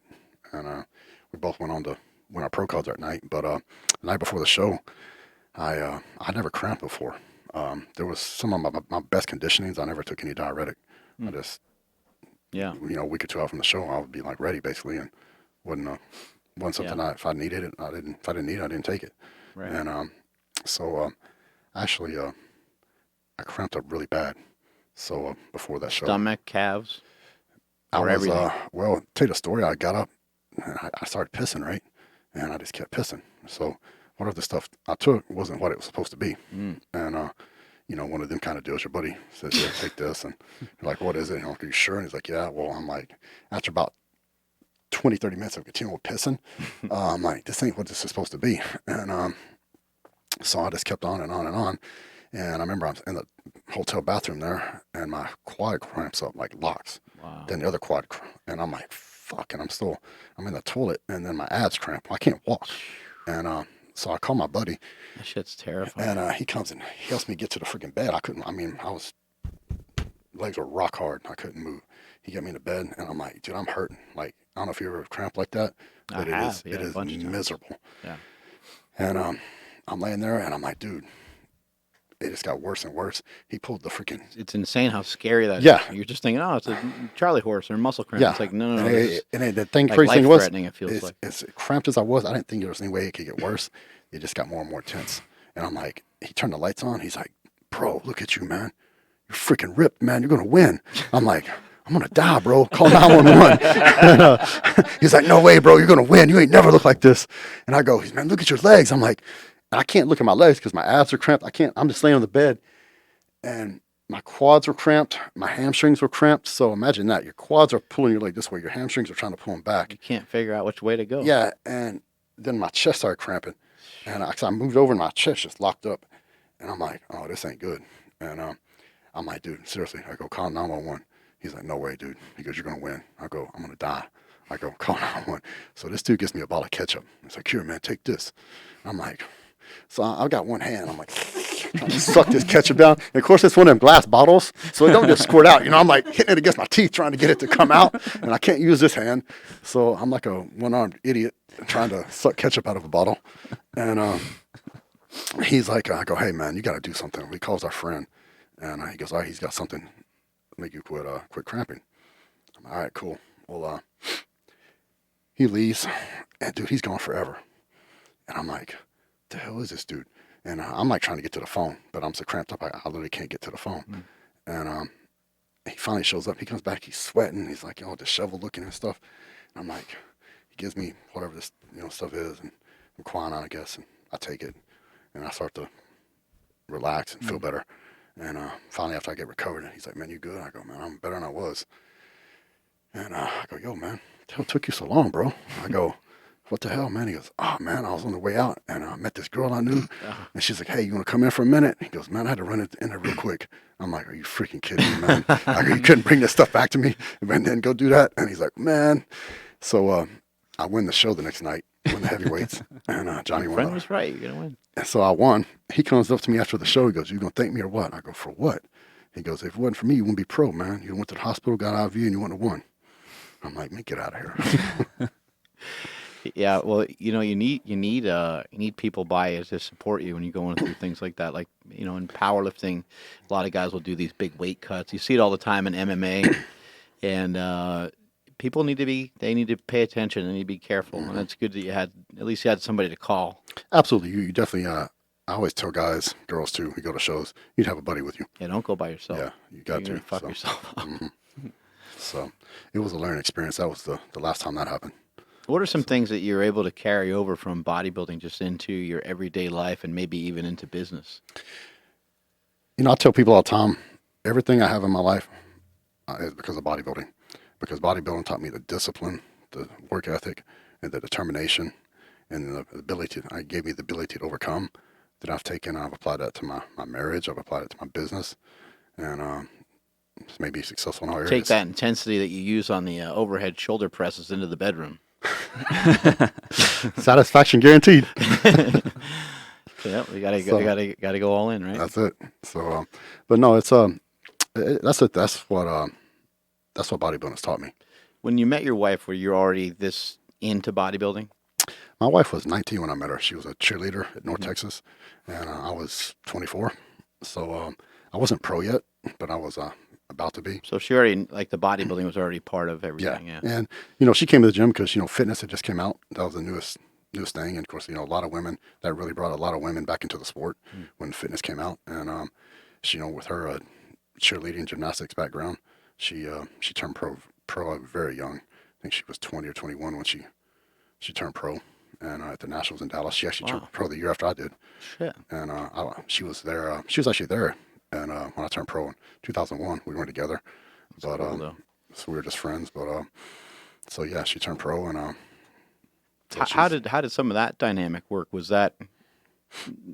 I mean, I would imagine for the most part it's positive, but did it get negative here and there? Like maybe when you were dieting or she was dieting, did it cause some problems here and there, or was it okay? It wasn't all sunshine and rainbows. But for her, I'm a pretty intense dude, as you could probably imagine. And so when I would, as that diet would wear on me, sometimes I'd get pretty moody. Yeah. And she's just the opposite. She's very laid back, very pretty chill. So and she always put me first. Even when we were training for the Olympia at Arnold together. She helped you with meal prep and those kinds of things? She did. She took over my meal prep from day one. And the first argument we ever got into, I was training we just got married, and I was training for the Arnold Classic. I said 6 ounces of chicken. And what the fuck? This is 8 ounces. I'm going to lose the show. So that's about how it went. And I'm getting ready for this. I always cook my own food, right? And I used to cook twice a week. I cook on Sunday, enough food to get me through to a Wednesday. Wednesday night, I cook again to get me through to Sunday. I ate cold, nasty food out of a Tupperware, and I didn't give a damn because I was on a mission, and I was eating for protein and carbs, and who cares? I didn't care, right? Well, she came in, and we got married, and she just took over cooking everything. And my wife can cook really good. I didn't know they made girls like that anymore. I thought that died with my mother and that generation, but yeah, she could cook really good. Yeah, these girls today, you got to watch out. So, most girls now, most guys don't know how to boil water. So, but So that was a match made in heaven because she liked to cook and I like to eat. So Yeah. that was good. But anyway, she started cooking, and so my chicken was tasting awesome, and all my food was. And so I started training for the show, and I'm like, I'm eating this food, and it's like it's awesome. And she would bring me hot meals throughout the day. You're like, I'm this like, tastes too good. What the fuck's going that's on? that's what I finally said. I'm like, yo, the hell you putting in my food, man? She goes, nothing. I go, bullshit. I said, man, are you trying to sabotage me? I said, this is the Arnold Classic. I said, you putting this bullshit in my food? I said, I'm gonna lose. I said, and I'm mad, right? And she's like, you're out of your mind. And I'm like, so I made her show me. I stood right there and watched her cook, and she's like, she showed me what she's putting in it. I'm like, oh, okay. It's like garlic or something. So I had to apologize and kiss butt for a while. But yeah, my quality of life took a huge step Yeah. forward because of her being in my life and Right. eating good food. And A lot of people don't understand the amount of, people talk about like meal prep, but there's just a lot of preparation in general. Like what I'm noticing with myself is it's hard for me to get to bed on time because I try to prepare as much stuff as I can for the next day so I don't have to do it in the morning. I don't mind waking up early, but a lot of times as you start to do some bodybuilding, early is like redefined. A lot of bodybuilders are waking up before 4 a.m. And when you wake up that early, no matter how much sleep you get, you're kind of delirious. And so for me, I'm trying to just make the day easy, trying to have the food, the situation settled, even like the supplements, trying to put those in certain spots and ready to go and all that kind of stuff. And then even my clothes and things like that. A lot of people don't realize that a lot of the preparation just for the next day can cost you a lot of time. yes, It's very difficult to schedule everything. What time would you usually wake up? When did your day start? well, like I was saying, I would cook twice a week because of that. Because if you're gonna bodybuild and be successful at it, you have to plan ahead. So if, like you said, if you don't prepare your food the night before for the next day, you sleep in or your alarm doesn't go off, now all of a sudden you don't have your food because you don't have time because you got to get to work or And then whatever. you're pissed. Then you're mad as hell, and so it's a problem. So Yeah, you're really mad. But I think the good thing about that is you learn from it. You learn from it. Or if you go out to eat, Yes. you go out to eat with some buddies, and you're like, I'm sure it'll work out okay. And then you're like, well, fuck, that didn't match up with the way I was supposed to do it. No. And then you're mad, but you're mad for a little bit, and then you're just mad at yourself, and you're like, oh, I got to do better than that. That's man, bullshit. I learned the hard way, just like everybody does. And I got to where no matter I go to restaurants, I have my Tupperware with me, no matter where it was. And they're like, dude, people are like, dude, you're bringing that in here? I'm like, yeah, I am. And I would. That didn't matter. You just get to where you don't care because you got to take care of you. And it goes back to that, don't let nobody outwork you. Right. And so I would always prepare all my food. And I would get up at 3:45, 4 o'clock in the morning because I had to be at work at 5 a.m. to open my gym when I had my gym. And so I would get up, I'd do my cardio. The only hot meal I would get all day was my breakfast. I'd cook egg whites and oatmeal. I'd throw it in the same pan, cook it all up, throw it in a big Tupperware, grab my chicken out of the refrigerator and rice, potatoes. See, Smokey? I got you on the right path, buddy. And I had him come down to L.A. and he had some oatmeal and egg whites with me at like 3 a.m, right? 45. Yeah. because you're so hungry, and I had to do cardio. I still had to come back take a shower, so 3:45 they gave me enough time to get up, do cardio, cook breakfast, take a shower, Yeah. and get to work. Yeah, you end up having to take a lot of showers. Cardio and Yeah. Did you do a lot of cardio, like as the contest got closer, or did you not have to use that much of it? Early on, because of lack of knowledge, as I learned more about nutrition and the whole process, I would only do 20 minutes a day. I'd walk my dog for 20 minutes in the morning, and that was about it. I would do step mills sometimes for 20 minutes. Had a step mill in my garage, and I would do that sometimes. But early on, because I didn't know, Right. I'd do an hour and a half. But I would always, I'd lose my fullness, and I couldn't. I was trying to figure out how can I come down and maintain this fullness and this size, and I still get lean. And so I said, I theorized in my head, why can't I just do, this isn't really cardio, this is just to burn body fat. So why don't you just use it to stimulate your metabolism in the morning to get your metabolism going? And you're not trying to run a marathon. Just almost a way for your body to accept more nutrients for the day. Yeah. And so once I cut it back to 45 minutes it worked. I cut it back to 30. Now I tried 20 minutes, and it worked, and I stayed full. I think 2009 was the first time I cut it back to just 20 minutes. Yeah. I almost won Olympia. What about double training sessions? Any of those? Man, I never did double training sessions. I Just went in and just went bled in, it out. bled it out, and that was it. So I always had to, I always worked. No matter, even when I was at the top of my career, I always had a business, so I had to work. Right. So even though I could have just stayed home and watched Sports Center and played video games like a lot of guys do, that ain't me. So Was it hard not to be influenced by others? Like as you were climbing the ladder and you saw maybe, what Ronnie was doing or Jay Cutler, or you see some of these guys, when you heard someone, say, oh, I do 90 minutes of cardio every day, or you heard something crazy, was it hard for you not to want to try that or to lift like Ronnie Coleman every training session? not at all.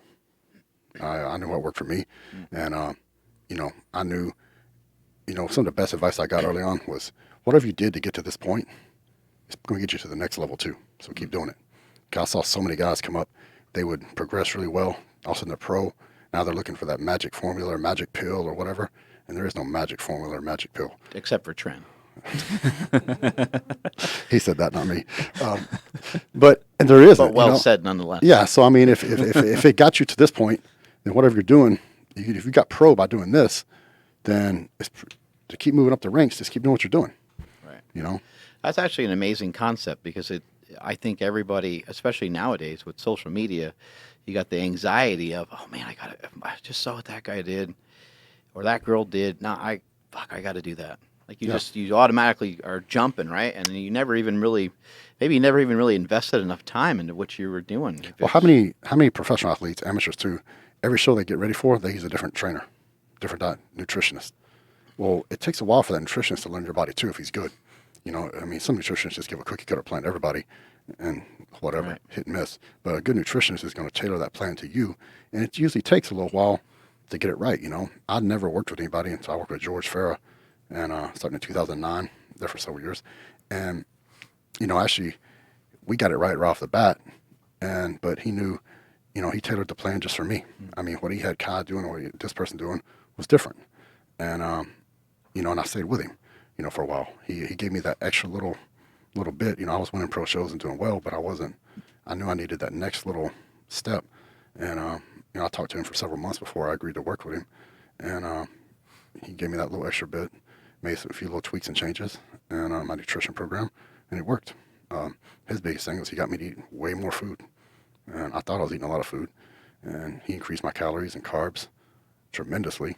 What do your calories usually look like? I never counted calories, I guess, but I counted carbs. I thought a high carb day was like 300, 350.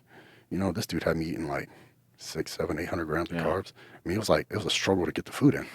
And you're on a diet. You're supposed to be, I'm like, the first time I worked with him for the Olympia in 2009, Trish looked at me and she's cooking this food for me. She goes, are you going to be able to get in shape eating all this? And I said, well, we'll find out real quick. And I go, in the next 2 weeks, if I don't start making positive changes, then we're going to have to make adjustments. And, a couple weeks went by, and I'm like, wow, man, this is working. Yeah. And plus your energy level, your strength, your fullness, it was just incredible. That's something that's always like undersold is the workouts. If your workouts are better, then you're going to make a lot of progress in a lot of different areas if you can just put more into your workout. So even if there's a little extra energy being put in, if you're able to have more output, more bang for your buck, you're able to lift more weight, you're able to stimulate the muscles more, you're able to you're able to recover from each workout too. That's the biggest thing is if you're doing super low carbs, your recovery ability is going to be hindered. Yeah. And so I think the heavier you train or the more intense you train and the more you tear down the muscle, if you don't have sufficient carbohydrates, you're not going to recover like you should. What about some of the amino acids and supplementation? You got peri-nutrition, which is pre and during and post exercise nutrition, usually through some sort of liquid like amino acid formula or carbohydrate formula. Did you employ any of that? Was any of that successful for you? I always drink protein shakes. Yeah. I would have 2 a day. I have one in the morning and I have one after I worked out on the way home. I drink the second one. as far as I'd always eat a meal before I train, usually an hour or so before I went to the gym. During the workout, no way. I wasn't going to stop my workout to do anything. Do anything, man. Once I was focused on it, I'm there to train. Right. And just mainly water. Drink water. Yeah. It was, Metroflex is super hot. Yeah. Most of the year, so you have to drink a lot of water. But afterwards, like I said, I have a protein shake. I drive home, have a meal. As soon as I got wherever I was going, I used to take a lot of amino acids, branched chain amino acids. It was always a part of my program. And there was a certain period of time I used to take pre-workouts. Mm-hmm. Early on there was some really good pre-workouts, especially when you could do the caffeine, ephedra, aspirin. Best. I mean, that was the best. And yeah. But all that stuff you can't do now. So bullshit. Yeah, I know, right? So and it worked. It was effective for burning body fat too. Yeah, I was like 15. I was going to like it was like just a convenience store, but we called it Effie Mart because ephedrine. So we called it Effie Mart, and we'd go there and we'd get mini thins, and it was like a pack of like 6 like I had no business taking that. I just didn't know what the fuck I was doing.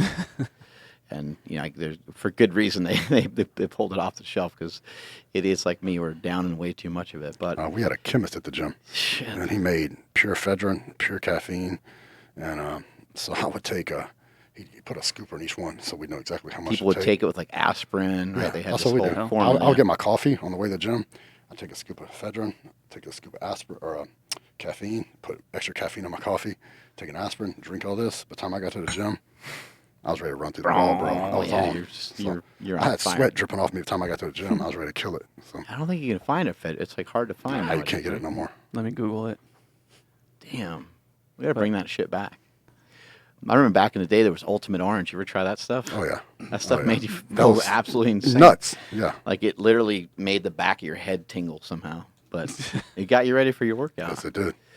Yeah, now there's a lot of different pre-workout things that have like make your skin all red and all kinds of craziness. Yeah. What about like vitamins, minerals? Yeah, all those vitamins, minerals. Even to this day, I'll take vitamins and minerals twice a day. Morning. I feel that it's necessary when you're doing bodybuilding because without the fat calories in there, you're not able to get the nutrient-dense foods. You're on such a restricted diet. I think you miss out on a lot of the trace minerals and some of the things that you need. There's kind of just no other way to get it. So you got to do it. Now, the problem with most vitamins, you don't absorb all of them. So I think I always try to double up or even more. Yeah, right. So, because a lot of them just gets passed through. So you got to be very careful. A lot of companies, their vitamins get almost no absorption. Right. So got to be very selective which ones you choose. But they're, I think, an essential part. Was there anything that you took that you really liked that you felt made a big difference? Like there's like digestive enzymes. People are big nowadays on vitamin D because it seems to help people from not getting sick. Some people like magnesium and zinc. They think it helps them sleep. Digestive enzymes pre-contest were great because eating all that protein. Right. Your stomach gets bloated, a lot of gas, this kind of stuff. Yeah. So digestive enzymes made a big difference. My wife found some real good ones, and I think she's like, we got to do something about this. So that made a big. Buy those special charcoal underwear. Yeah, you guys don't know about those? I don't. There's underwear that can like filter it. Oh yeah, that's right. I think it kills bacteria too, don't it? Yeah, I hope it kills something. You still have your gym? I sold my gym several years ago. So we had to open a freight company, like I said, about 12 years ago. We sold that a couple years ago. Yeah. And so now I've got Wicked Cuts I'm focusing on. I've got, of course, Black Skull Nutrition. Got my own product line, full supplement line through them. Cool. And then I've got 4 sports expos I promote. I've got the Arnold Classic in Houston. I've got a show in Minneapolis, Minnesota. Yeah, we got to make it down on one of those. Smokey doesn't like Texas, though. He's got, I don't know, it's something like he doesn't like people from Texas or something. I don't know. He's got something. That's just wrong. Yeah, it's just, you'll have to talk to him privately probably about it, but it's a weird thing he's got. We got one September 22nd. We got one in Chicago. Me and Mel Chansey are co-promoting that one in Chicago, and then got one in Dallas in October. So you still help anybody with bodybuilding? You got some, kids that you help out, or some different people that you coach or whatever? Very, very few. Probably no more than 1 or 2 people I help. So, I don't mind it. Like you said, most of these kids don't want to put the work in. If I find somebody that's really willing to eat nails and right and train hard, then absolutely I help them. Yeah. So, I would definitely like to give back. What's your training like nowadays? Man, we still train. Still train with Johnny. I've probably missed more workouts in the past 6 months than I know than I've ever missed in my life. With my work schedule and my travel schedule, it's pretty chaotic. But I still train, man. Does it in some weird way? I know that it's frustrating when you don't get a chance to work out, but in some weird way, does it feel good sometimes to not have to be so accountable for it? It does. It does. At first, no. Maybe at first I felt guilty. The first year I was moping around the house. Yeah, the first year I was retired. It was weird, man. I was like still like I used to call myself, I was like a Nazi, man, about working out. Yeah. Nothing got in the way of it, And if you're training, you pulled out a cell phone, dude, you're about to get my wrath, and because you're here to train, not take pictures. So I used to go nuts on that stuff, man. But now it's now that it took about a year to get adjusted to it. I missed it the first year. Yeah. I sat there and thought several times maybe I should just come back and do another one. I thought about just doing one more show, just because when I did the Arnold, that last show, I didn't beforehand. I wasn't for sure if this was going to be my last show. So I think I would have liked the opportunity to train for one more show and knowing this is it. Right. And but do you still do some guest posing? Man, I did my last guest posing last year. Actually, yeah, was it last year? Yeah, last year. So I think that I did the Phoenix Europa guest posing for Ed and Betty, the promoters there. Yeah. And that was it. So no loss. So I've like I said, I'm probably lost 30 pounds from my competitive days. Who's your favorite bodybuilder of all time? Like, who inspired you the most before you got to know everybody? Because it's a little different now. I'll give you two answers to that. I think Rich Gaspari and Dorian Yates. Yeah. Were my two favorite. Now, Ronnie, he inspired me too, but it was different because I knew him. Right. I got to actually, I saw him every day in the gym. He inspired me because he was doing, I'm like, it's working for him. He's come from this gym. And I'm like, if it worked for him, it's going to work for me. But, for Rich, he inspired me because he wasn't the most genetically gifted bodybuilder, but his intensity and work ethic is what really motivated me. And then what he did after his career, he was even more successful after his career with what he did with Gaspari Nutrition and things than he was, I think, even as he was in his competitive career. Dorian inspired me because he beat everybody, because he beat guys like Flex and Sean and Kevin, because he was just a badass. I mean, this dude trained like a freaking beast. He didn't give two shits about publicity or money. He came out of his little dungeon. He showed up. He beat everybody, and he disappeared. He was always all covered up. Yeah. He did it for the right reasons. Big old baggy clothes. And he trained in rags. He didn't care. Yeah, training his ass He was off. the ultimate, in my opinion, the ultimate bodybuilder, hardcore bodybuilder, because he did not care about all the fame, the money, any of that stuff. He was there to be Mr. Olympia. He showed up. He won. He went back to his gym, his little dungeon, and he trained. It was definitely a really cool time too, because if you remember at that time, some of the best bodybuilders were coming out of Gold's Gym in Venice, and to have him be able to beat everybody, just focused in, just training, kind of by himself. He'd have a spot or something like that here and there. I think that's why he beat everybody, because he wasn't in that scene. Yeah. Because the 90s in Venice was crazy. Yeah. And so. Well, those guys probably had a lot of, they probably had a lot of distractions. They did. He probably didn't have any. That's why, when I turned pro in 2001, I had the opportunity to move out there. And I remember going there and hanging out for a week or two. And I'm like, oh, hell no. I'm going back to Texas.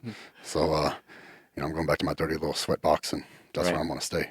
And I think that's the reason he was so successful, because he was there away from all that, and he stayed totally 100% focused. He showed up, took care of business, and went back home. Yeah, I used to love watching those old videos, the old Blood and Guts videos, and I remember the book they put out and stuff. And at that time, I was just so obsessed with trying to learn more about the training methods and everything. And I was like, what is this Mike Menzer thing? What is this, one set all out? You mentioned failure a couple times.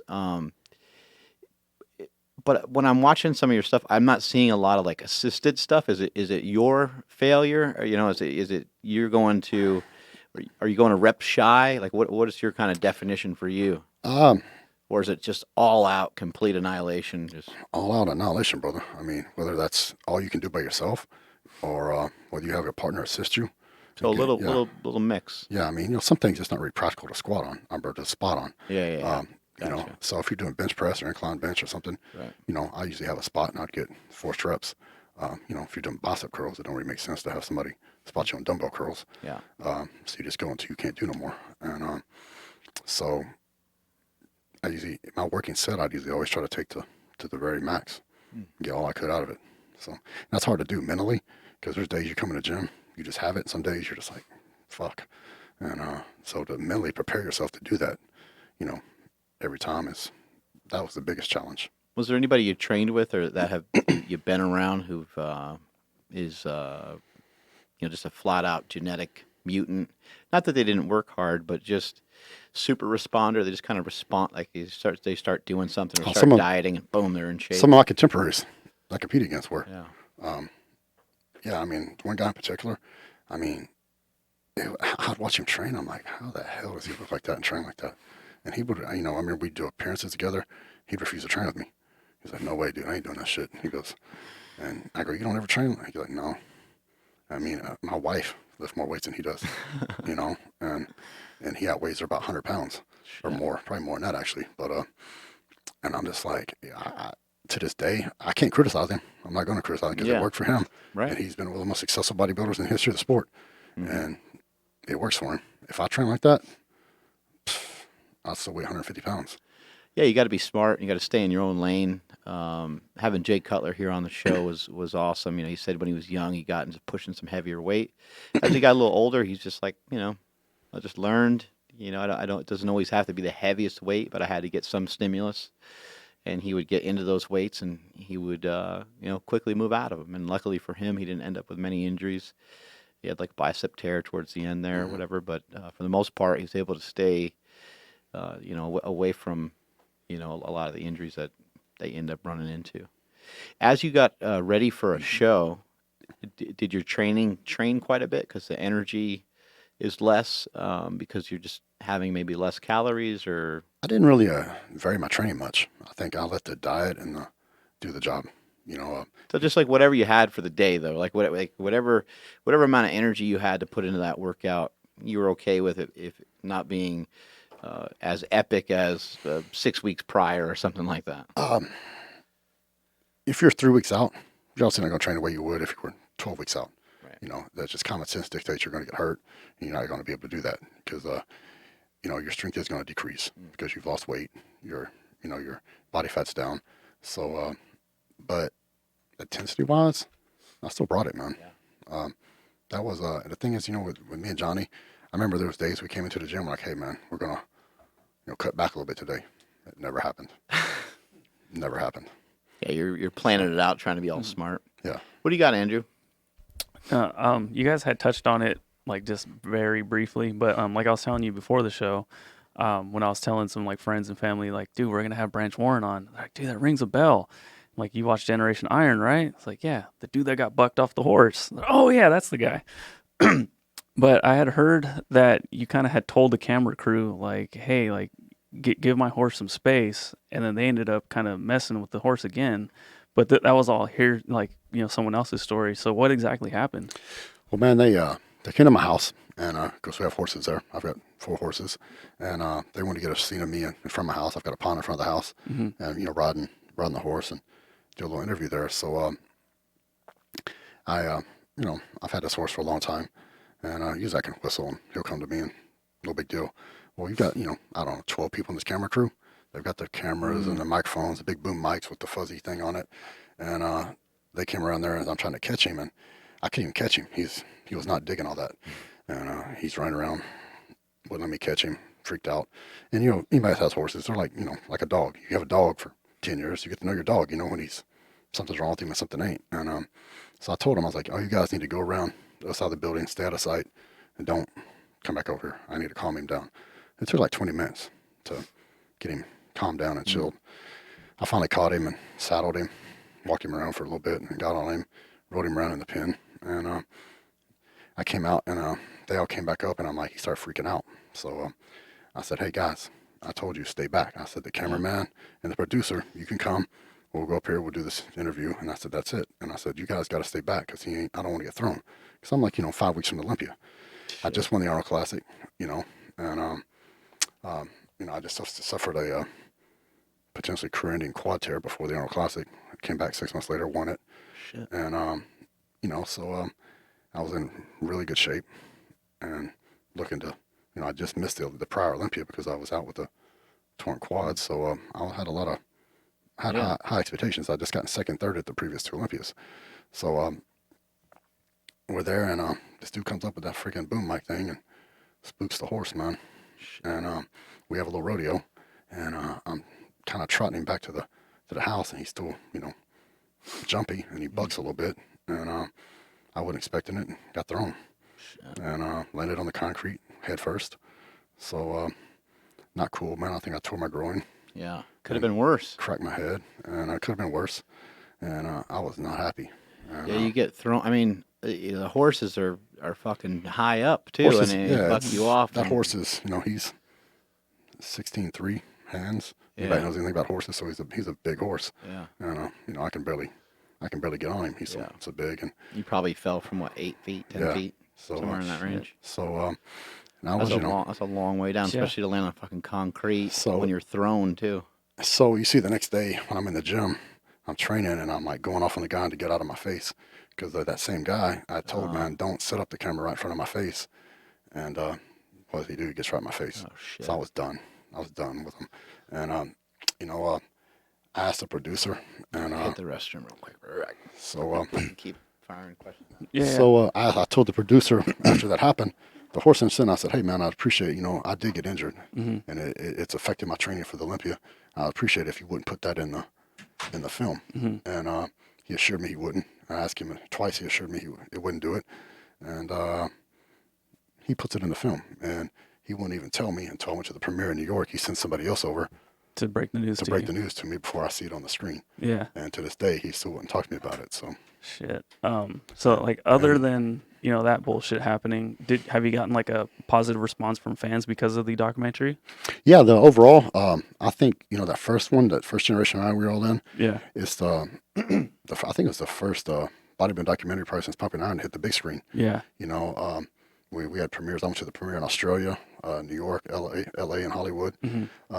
I think it did very well. And I remember shortly after it came out, I was getting, I was one of the top guys at the time, right? And pretty well known. After that movie came out, I think my popularity and recognition went skyrocketed. Yeah. So it was good. I thought it was done in a, other than my issues I had with the previous incident. It showed the hard work. It showed that, hey, we have lives. Some of us have families, and and it showed the struggles. Some of the guys, Hide and Ruli, these guys were trying to make it to the top. Yeah. And if they failed to qualify for the Olympia, that's a bad thing. If you're on the cusp, contracts and sponsorships are on the line, and it's I think it showed a lot of the human side of the sport. Yeah. Because for the general public, they just see these big muscular dudes on stage and they're nowhere flexing. Right. So I think this just accredited it all to steroids. That's it. And that's actually a very small percentage of what the whole thing is. Yeah.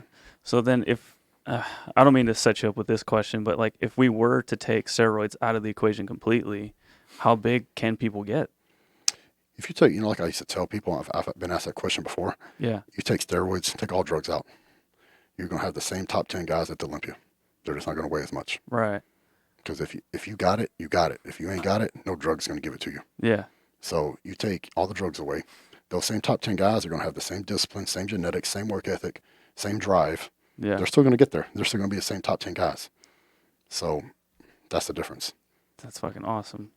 Yeah, I think, if you were to try to put like a number on it in terms of how much body weight it would be, I think it's actually a smaller amount than people might think. It's probably like 20 or 30 pounds. That's the exact number I was about to say, 20 to 30 pounds. Yeah, because, I've kind of always said, like, hey, you know what, if somebody's, and who really cares at this point, but if somebody's over 220 and they're under 10% body fat, you can start to kind of wonder, yeah, it's not impossible, but a lot of times that's the case. It's just hard for your body to hold that kind of size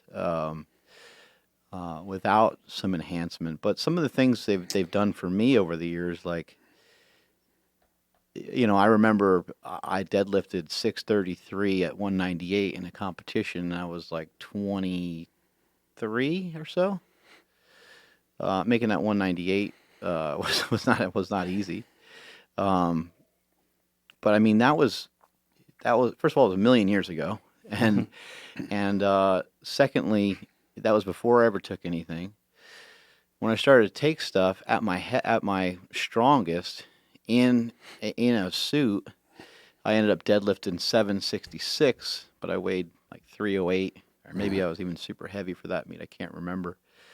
And the numbers, they sounds quite a bit different, right? It's it's over 100 pounds, but it's also over a decade of training, so they don't do everything that people think they do. The main thing that they do is they add size to you, which I think what they do is they increase your recovery ability. That's all they do. Right. Okay, you can take drugs all day long, guys. You ain't gonna look like I did.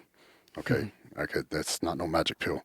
Okay, all it does is it increases your protein syntheses, which increases your ability to recover. Okay, that recovery ability gets negated if you don't eat properly, feed yourself enough protein, enough carbohydrates, if you don't sleep, and you don't recover, if you don't train. So if you don't train hard enough to stimulate muscle growth, you're not going to grow, whether you're taking a drug or not. If you don't eat correctly, you're not going to have the nutrients to repair and recover. And if you don't sleep. So that's all they do. So the people say, oh, I could look like them if I took that. No, you couldn't. Because number one, you train like a pussy. Number two, you eat McDonald's and fucking pizza. And number three, you're out partying every night with your friends. So no, you can take all the drugs you want. You will never look like me. What did you find helped you the most in terms of like sleep? Did you have any particular way to try to calm yourself down at night, or did you kind of work so hard every day that it wasn't a hard thing to fall asleep? Man, I've been blessed even to this day. I put my head down and close my eyes. Yeah, it's over with. I'm out. So last night I got to the room and I went to go eat. I got back in the room. I laid down. That's the last thing I remember. Game over. Game over. So. Yeah, that helps a lot. And then how much sleep did you usually try to get? I never, even now I don't sleep that much. I would get like 4.5, 5 hours of sleep maybe when I was training for shows. I think that's a pretty common thing with a lot of competitors. Yeah. I don't know I don't know the physiological reasons behind it, but I know a lot of guys I've talked to, same thing. When you're training for a competition, you can get by with way less sleep and feel fine. And then off season, were you able to sleep a little bit more? Yeah, I don't think I ever sleep more than about 6.5 hours. Yeah. So. Yeah, it is an interesting thing. I think, just the schedule doesn't really allow for you to do it. And I think you're antsy to do better every day. Yeah, and I think back to when I was training, let's say I'd get 5 hours of sleep. It would be a solid 5 hours of sleep. Yeah. I'll wake up and I couldn't go back to sleep. So I'll, just start the day, And that it was kind of cool in a way. Kind of not cool too, because sometimes you just want to sleep and rest. But it is what it is. I notice on some days when I get a little bit more sleep that it feels like I got hit with like a fucking tranquilizer dart though a little bit. Like I don't feel as good. When I get more sleep, but it's probably just my body's not used to it. What about a nap? Are you able to get a nap here and there? I've never took naps. Always worked and very busy. And now with a 6-year-old, you ain't taking no nap. Yeah. How's he? What's a girl? Faith. Oh, how's she? Yeah. So she just did her first year of school, kindergarten. She's getting ready to here in a week or two go back to first grade. Yeah. So she's all excited. Mama took her shopping. She bought all her clothes and all that stuff. So cool. It's been the biggest honor and privilege of my life. So raising a little girl. It's amazing having a kid. I've run into some friends over the years that had a bodybuilding lifestyle for a long time, and then they have children, and bodybuilding it can end up being a thing where you really have no choice but to really focus in on yourself. And that's what it requires. So you got to spend a lot of time on yourself and a lot of time with yourself to develop yourself into the person that you're trying to become. That's very true. Bodybuilding it makes you into a very selfish, self-centered person, even if you're not naturally. Especially when you get to the higher ranks and you start making, your living doing that, because the whole day is about you. My day was about my cardio, my eating, my training, my posing practice, me. Well, having a spouse, that makes it hard. Then you throw children in the mix, that makes it even a lot more hard. So when we had Faith, I would say for the first time in a very long time, I put somebody before myself, and that's a good thing. Oh, that's And great. it put everything in perspective to me. I'm like, man, this bodybuilding stuff ain't quite as important as I think it is. And Well, then you start almost looking up to different people. Like you're like, oh man, this guy was so cool, and this guy was so cool, and then you're like, well, those guys were cool, but these guys that have kids, that's kind of almost cooler. It in a is, way. and family's always been important to me. But I think once you have kids, it takes on a whole new meaning. Yeah. And that little girl's way more important than any contest was. So Right. and and I'd always now that I'm done competing, my wife and daughter take precedence over everything. Right. So changes everything. It changed me that day she was born. It changed everything for the better. Yeah. Stan Efferding, he's got two children, and I saw a picture of him vacationing. He went all through this area that he used to live in, I think in Washington, and he went with his kids, and he got all these great pictures of him and his kids and stuff. And I've been a friend and a huge fan of Stan for years, and it's always been about him. He's always been very and he's the first guy who's going to tell you that. He's always been very self-centered. I even have had people come up to me that are part of the gym, and they're like, he's kind of a dick, and I'm like, no. I'm like, he's not.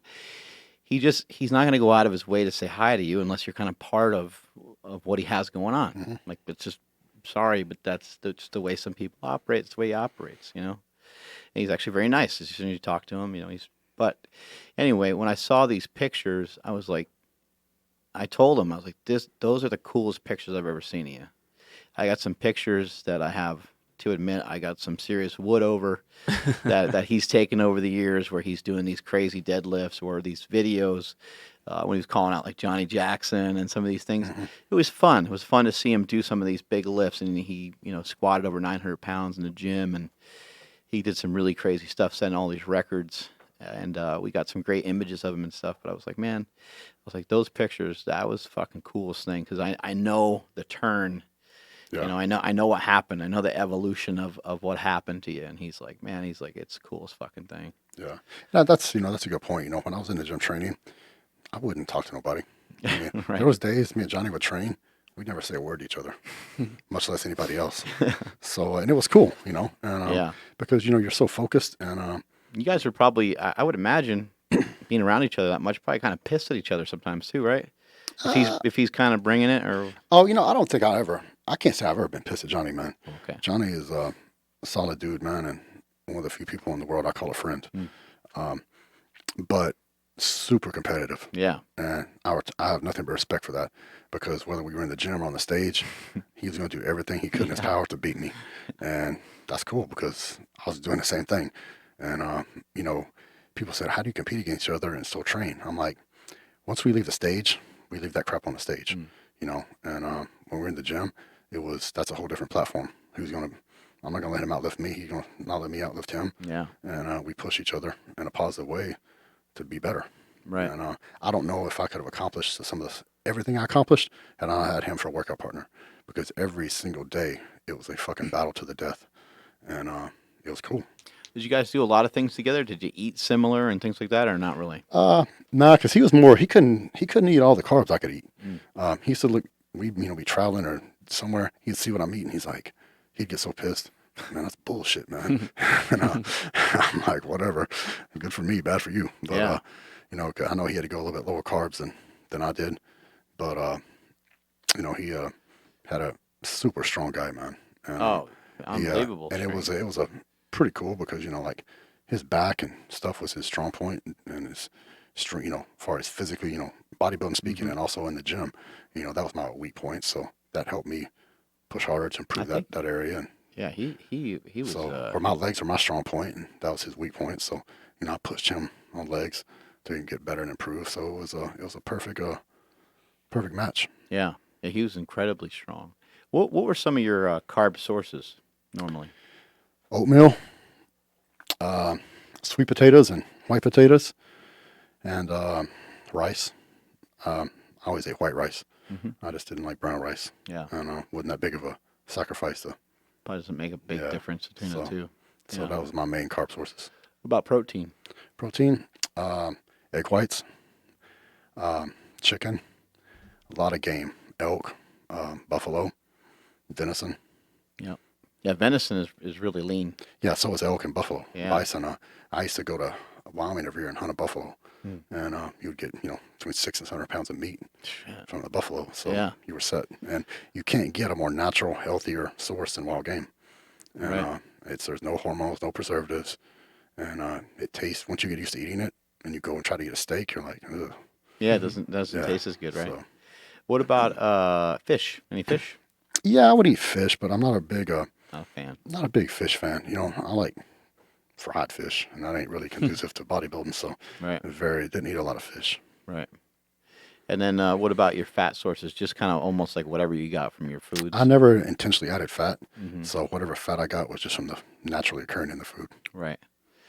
And then would you cook anything, in olive oil or anything like that, or just cook it up all straight to keep the fat content way down? Now we cook it up straight. Yeah. Never, maybe a little Pam when you're cooking your eggs or Right. something to keep them from sticking, but that was it. So I cook most of the food on the grill, open flame, So Yeah. Well, it makes it a little easier to cook up a lot of food at one time. it does. And like when I was doing it myself, I'd cook twice a week, so I had this huge grill. I could put all this food on there, get it cooked, and Yeah. be done. Because it's just you've got to plan ahead, like we talked earlier. And the more I could do, the more efficient I could make it, the easier my life was. And how many calories were you taking in per day? I have no idea, man. I never Mm-hmm. counted calories. Yeah. I'm guessing it would probably be between, Sounds like about 4,000 or so. Right? yeah, 'Cause- I would say between 3,500 and 5,000, depending on off season, pre-contest, yeah, somewhere 'cause there. your carbs could vary quite Yeah. a bit, but you were up around the 400 mark Yeah. with the protein, Mhm. right? Yeah. You ever eat anything that maybe you just went too overboard and kind of jacked your stomach up? Any poop stories? Bryce? There we go. That's what I'm getting at. They warned me about this. Man, I think my worst poop story was, I guess, I was in Chicago years ago. Uh-oh. And so I love Chicago pizza, that deep dish, gooey stuff is the best, right? So, the two things when I wanted to cheat, man, I love good hamburgers, the good, big, greasy, juicy suckers. Yeah. And I love Chicago pizza, that deep dish style pizza. So I guest posed and went out and went to a pizza joint. Pizza was awesome. And I had a whole large one. It was so good, I ordered another large to take back to my room. So I was like, man, I couldn't help myself. And so when I splurged, I used to splurge, but I very rarely, did stuff like that. And I remember I got back to the room and I was like, oh man, I don't feel too good. So I didn't even touch that pizza. Well, about an hour and a half, 2 hours go by, and it's like horrible. It's like Mount St. Helens erupting. And I'm like, dude, it was disgusting. It was so bad. I finally just got a pillow. And I remember I put my head on the wall, sitting on the toilet, and I had the trash can in front of me. And it was like both ends. Oh, And man. I'm like, and it wouldn't stop. You're like, where the hell is all this coming from? It gives a whole new meaning to being full of shit. So, I'm up all night. I never went to sleep. I'd kind of doze off on the toilet there for a minute and forget have another eruption. And and I had an early flight, so the dude's coming to pick me up. I come downstairs like, dude, you right? I'm like, no. And I said, if I tell you to pull over, I go, I ain't bullshitting. I said, stay in the right lane. And I said, because if I say pull over, you better pull over, bro. He's like, all right, man. And we're going, and I'm like, that gas station up there, go. And he's like, floored it. We pull into the gas station, I run in, another eruption. I'm like, this is ridiculous, man. Of course, you just feel horrible. Yeah. Your stomach is just that, it feels like you're being stabbed. And so we had to stop another time before we got to the airport. So I get to the airport, and I'm like, I'm just waiting in the security line, and I'm like, you start feeling it bubble up again. I'm like, dude, I ain't waiting through the security line again. And so, man, I cut all the way to the front. And I told him, hey, man, my flight, I'm about to miss my flight, whatever I came up with, because I didn't want to go to the bathroom and have to sit through security again. So I cut through the front of the line, got through, ran to the bathroom, another explosion. And I get on the plane, and dude, as soon as we take off, I'm running to the bathroom, and it was just miserable. So, you know, if you got to take a dump on a plane, those little bitty bathrooms. I mean, I remember I couldn't even like turn all the way and see. It's like, you couldn't even fit in the bathroom, dude. Yeah, you're you way know, too you're jacked. too wide, man. Lats and are too big. You know, shoulders and too it's big. just, and it's, you know, that nasty explosion. And man, it was so disgusting. I just stayed in there. The flight attendant's like, knock on the door, are you okay? I'm like, nope. They go, do you need assistance? I said, nope, you don't want to come in here. And trust me, I stayed in there. Right before we landed, the flight attendant's like, you need to, I'm like, all right. I went and sat down, got off the plane, went to the bathroom again. And it was just the most miserable flight and day of my life, I think. He may have been that one flight that they like rerouted because somebody took such a bad shit in it. Yeah, it's a bad deal, man. But and it wasn't a pizza, man. I'm pretty sure it was Yeah, something I ate previous. Right. But it was because you know I'm throwing up pizza and all that. It was probably a year and a half, 2 years before I could eat a pizza again. Oh, they ruined man. it for you. Yeah, so That's a bummer. because you know you do that. I don't know if you've ever been sick like that. It's all I could taste was that nasty pizza, vomit Yeah. stuff. Gross. Yeah. Not cool. What you eating like these days now? I still eat good. Yeah. I wish I could say I was on a seafood diet. I see it, I eat it, but that's just not me. You know, I still eat, you know, like for breakfast, I usually have steak and egg whites, oatmeal, hash brown, something. Rest of the days, pretty much a bodybuilding diet. So, and, you know, that being said, I picked my little girl from gymnastics the other day, and she wanted a hamburger, so we went and got us hamburgers and fries. And Nice. so, you know, not if I want to eat something now, I eat it. Yeah. I just naturally don't choose that stuff. So I try to stay, you know, I'm not competing. I'm not, don't carry around all the mass I used to carry, but I still want to be in shape and look decent. Where can people find you on social media? Social media, The Branch Warren. So Instagram and Facebook. Go to wickedcuts.co. Get some of this jerky. Check out some of this jerky, man. Got sriracha bacon. We got 7 flavors. 3 beef, 2 turkey, 2 bacon. The maple bacon is the bomb. Then, of course, you got Black Skull, my nutrition company. Yeah. Go to Black Skull USA. And we're going to debut the products at the Olympia here in the States. So come by the booth. And September 22nd, I'll be in Chicago, Tinley Park, for the League of Champions competition. It's an expo. All my shows. Of course, you have the NPC show, the bodybuilding, all the categories. Right. We have powerlifting, strongman, CrossFit, jiu-jitsu tournament. It's a whole expo. You know, in Houston, we had over 100 booths, 10 events. That's great. You know, just a hair under 10,000 people through the door. Yeah. And pretty cool event. So Chicago's just a repeat of that. And then October 27th, I'll be in Dallas for another one of my shows. And stay up with me on social media. So I'm leaving for Europe on the 12th. Okay, cool. So be there for 10 days. Yeah. Be in Rome and doing stuff over there. So. Kind of vacation type thing? It is, actually. That's great. I haven't taken Trish on a vacation in a long time. Yeah. So, you know, I travel all the time. So my idea of a vacation. She's excited about that. She is. And we got some of our friends are going with us. So, you know, my idea of a vacation is stay home because I travel all the time. You know, Trish is home all the time. So she wants to go out and, you know, she's been just about everywhere she wants to go except for Italy. So we're going to go there for 10 days and try to relax. Cool. Mark is going to hit the stage for the first time in a couple weeks, the very first time for him. Do you have any advice for him? Stay focused. Stay consistent with your nutrition and your training. You know, from this point on, nutrition is probably 80-90% of it. Yeah. I say on a regular basis, nutrition is probably 70-80%. At this point, you're not going to get no bigger. Stay on that nutrition program. Yeah. Everything you put in your body makes a difference. So, you know, I used to tell myself, why would I cheat? Because it's not helping me, it's helping my competitor. So, right. And you put all that work in, all that dedication for months of your life. And why would you do something to help somebody else win? Yeah, I've been feeling pretty good. I haven't really had cravings. There's been a day or two where I've just felt like kind of overeating. And there's been a day or two where I've just was like, you know, I just want to eat more. But other than that, I haven't been like, you know, craving anything crazy. I haven't been like, I haven't made a giant list of things I'm going to eat after the show or anything like that. I've been feeling pretty good. I think, you know, maybe because it's Hani hasn't really told me much, which is the way that I coach people a lot of times. I'm like, oh, you should just do this. And I just, just tell them they should do it because there's way too much to explain. And I think that's kind of the approach that he's taken with me. We don't have like a strict calorie amount. He just said, here's the protein, here's the carbs, and he's been kind of monitoring that, weekly or so, adjusting it a little bit. But energy-wise, I feel good.